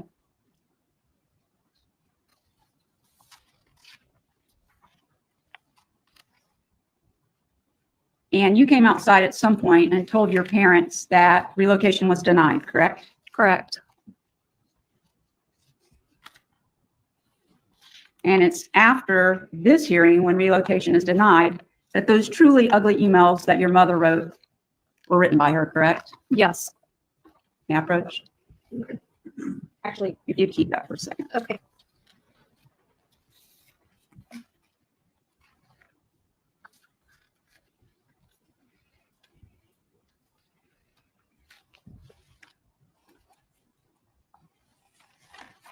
Once the final judgment was entered, the issue of relocation was over, right? Yes. Relocation from July 31st of 2013 until the time that Mr. Markel was murdered was never an issue again, was it? It was never an issue from the day it was decided on July 31st, 2013. That's when it ended. Certainly after the final judgment, correct? Yes. And that's the end of the discussion about relocation, right? Yes. No more plans about how to get relocation, that the issue's decided, correct? Hi, DBA. Yes. That was in the live part that we covered on Monday night if you want to rewatch it. But yes, Jeff Lacoste talks about how she was taking the artwork down that she had taped all over the wall. Scotch tape on a painted wall. That is a great way to make Leslie cringe.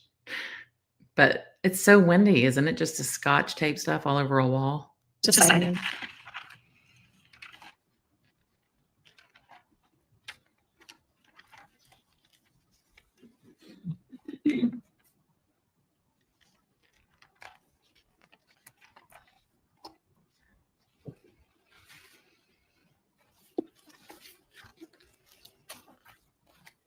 Ms. Adelson, if you look at that order that's entered by the court, besides saying it's denied, it says something pretty important, and I think the state pointed this out in its opening. It says that this denial is with prejudice. Yes, ma'am. Of the wife's petition.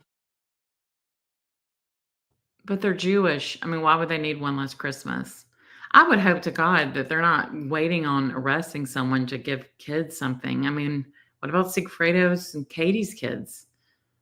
I mean, I'm not saying I wish harm on the boys of not having that, but but George isn't Jewish, so maybe they celebrate everything. And I agree. Somebody said they couldn't imagine her being a mom to boys.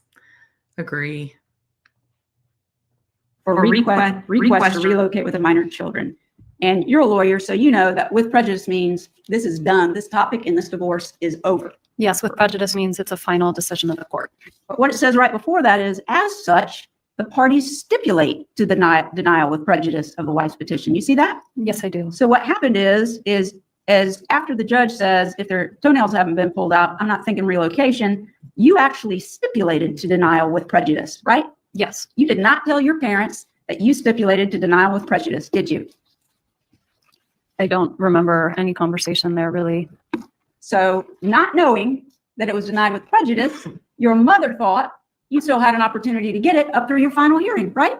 I believe so. And so she kept writing these ugly things and giving you all of these ugly suggestions, right? She did write those emails. If you had told her you stipulated with prejudice, that's probably not what you wanted, Mom, but that would have been the end of it, right? I don't know. I would just be guessing. May I approach?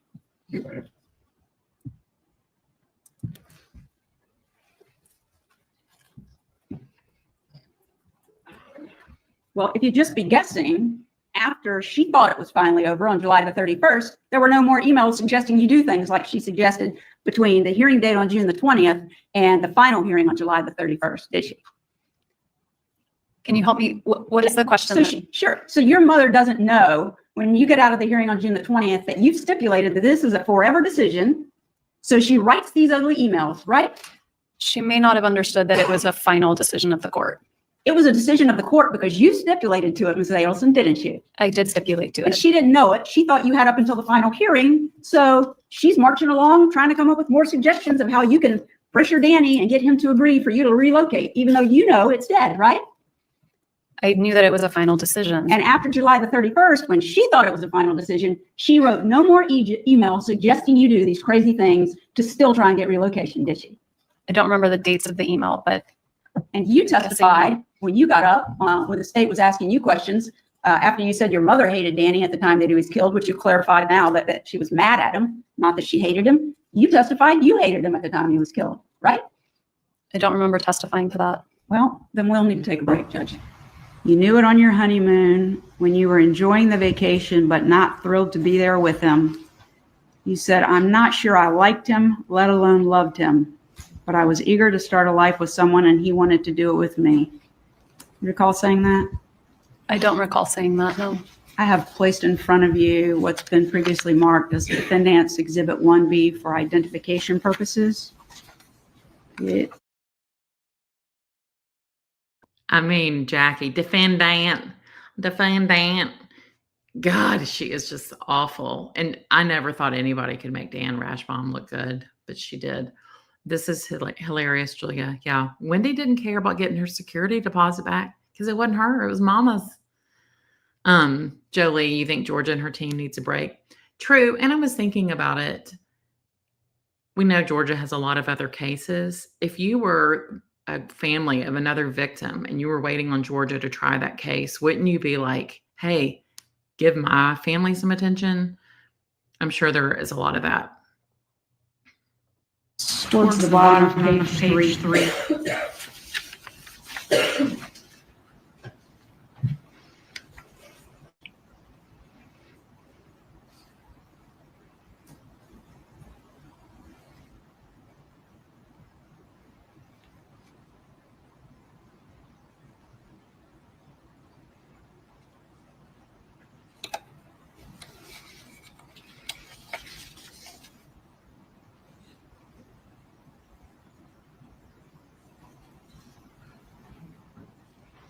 I see that I said that in 2013.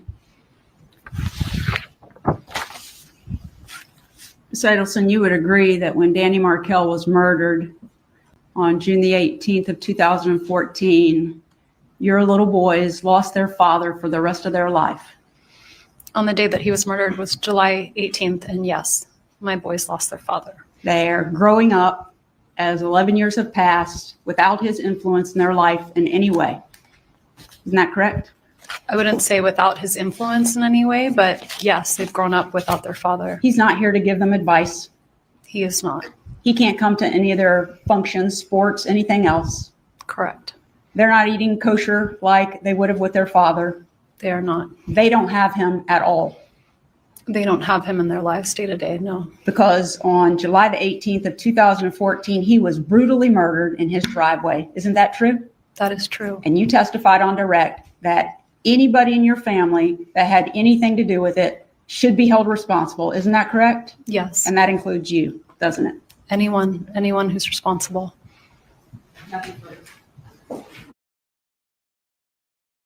Okay, before Georgia comes back, True Crime Wifey texted me. So Lewis' release date is May 16th, 2035, 10 years from federal prison. She got the documents in a FOIA. She said there was at some point when the state of Florida agreed that Lewis will spend his 19 years in federal prison. In Jack in the Forest, they say federal prison is much better than state prison. State prisons, for the most part in Florida, don't even have air conditioning. I believe the federal prisons do, but it's just supposed to be like safer, better quality. That's what they say. I would be in the fetal position in either one. And you said you were an actor in someone else's show. Whose show was it?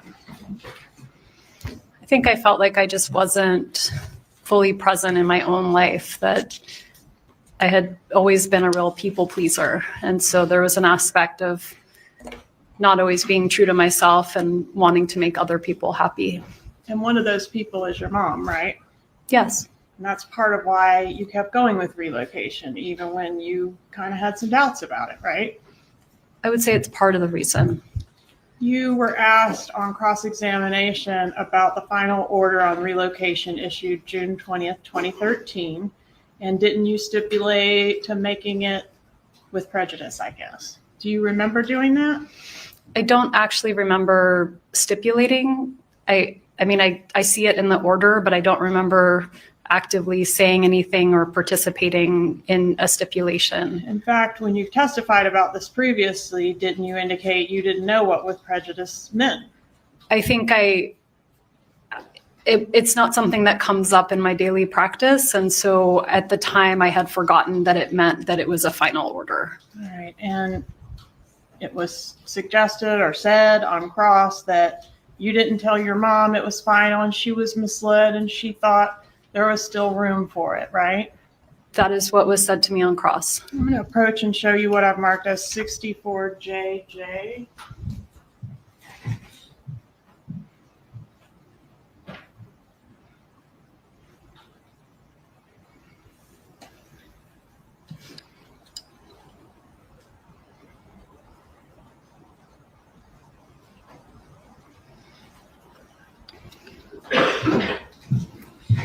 Let's take a moment to review this exhibit and let you know when we're done. Okay.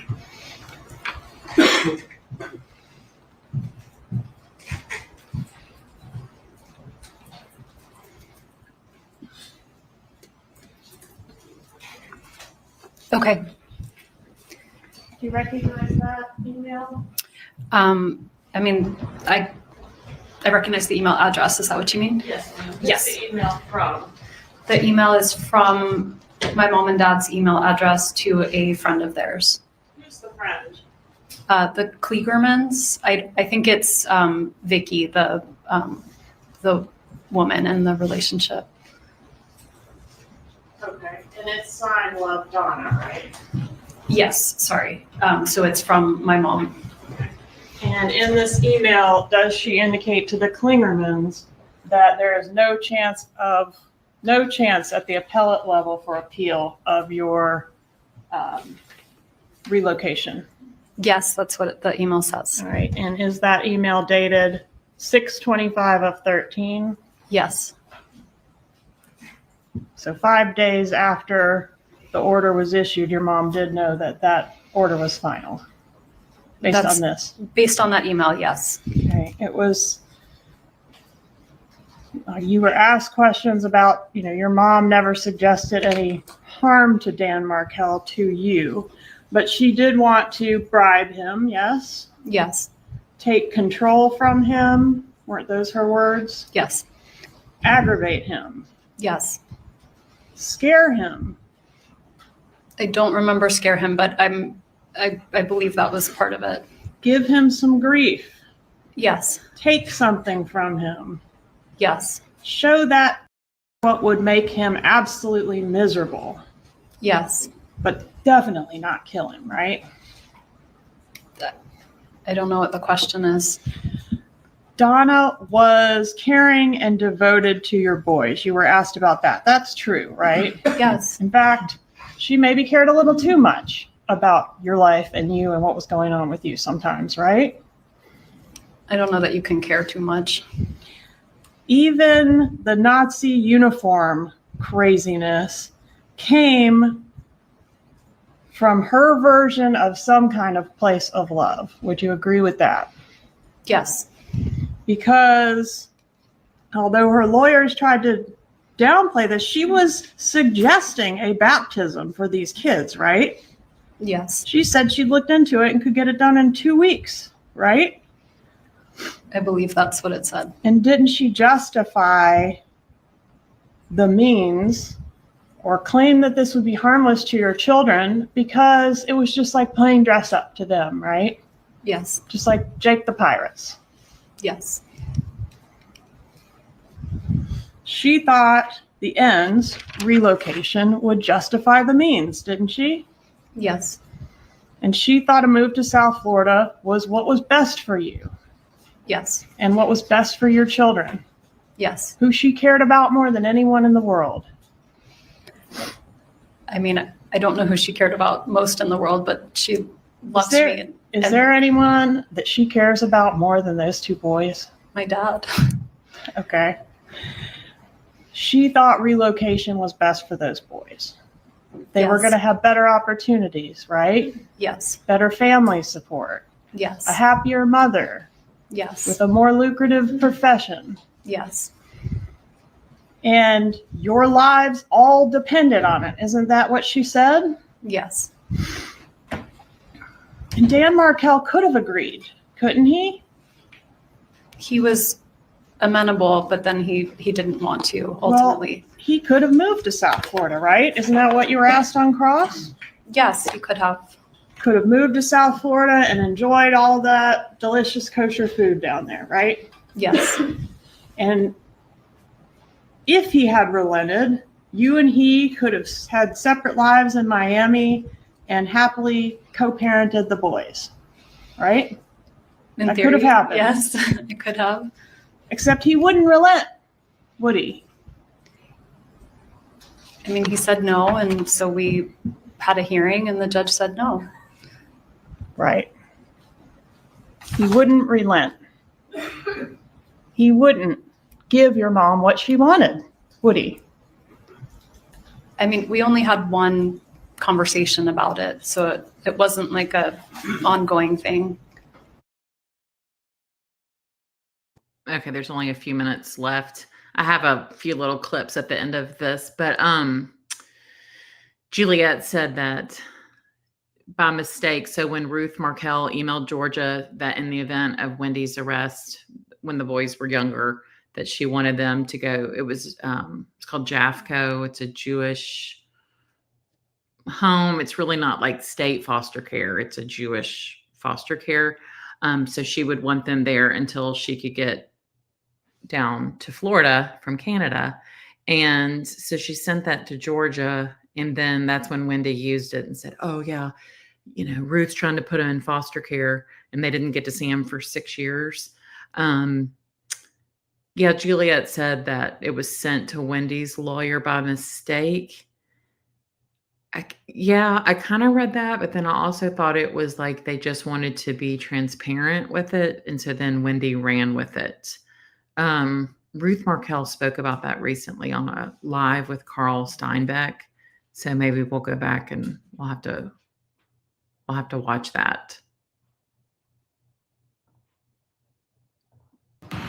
It wasn't an ongoing thing. What was it? I mean, between Danny and I, we talked about relocation. He said he would think about it, and then he said he didn't want to. And then we had the hearing, and then that was the end of it for me. Yes, but you were asked on cross, wouldn't things have been potentially great for Danny down there too? Yes, I think they would have. Couldn't we all have lived happily ever after if he would have agreed to move down there too? Possibly, right? Possibly. But he wouldn't agree. He didn't agree, no. Nothing further. Jury, before we continue this afternoon, we will take a brief break. The bailiff will take you back to the jury room.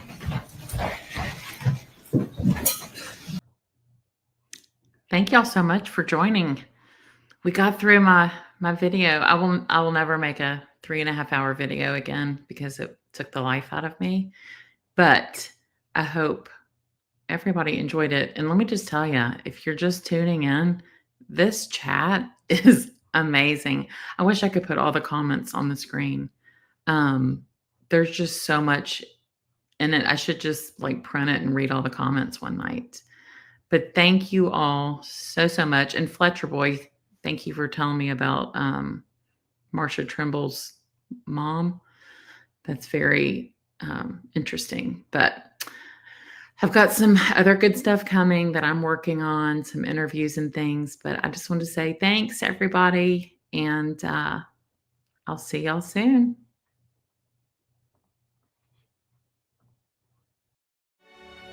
The state isn't going to decide to arrest me. Oh my god, I can't believe this is happening. Okay, so we think like he's not waking up. Like, is that? There is enough circumstantial evidence there to infer that Wendi took affirmative steps to help further the conspiracy.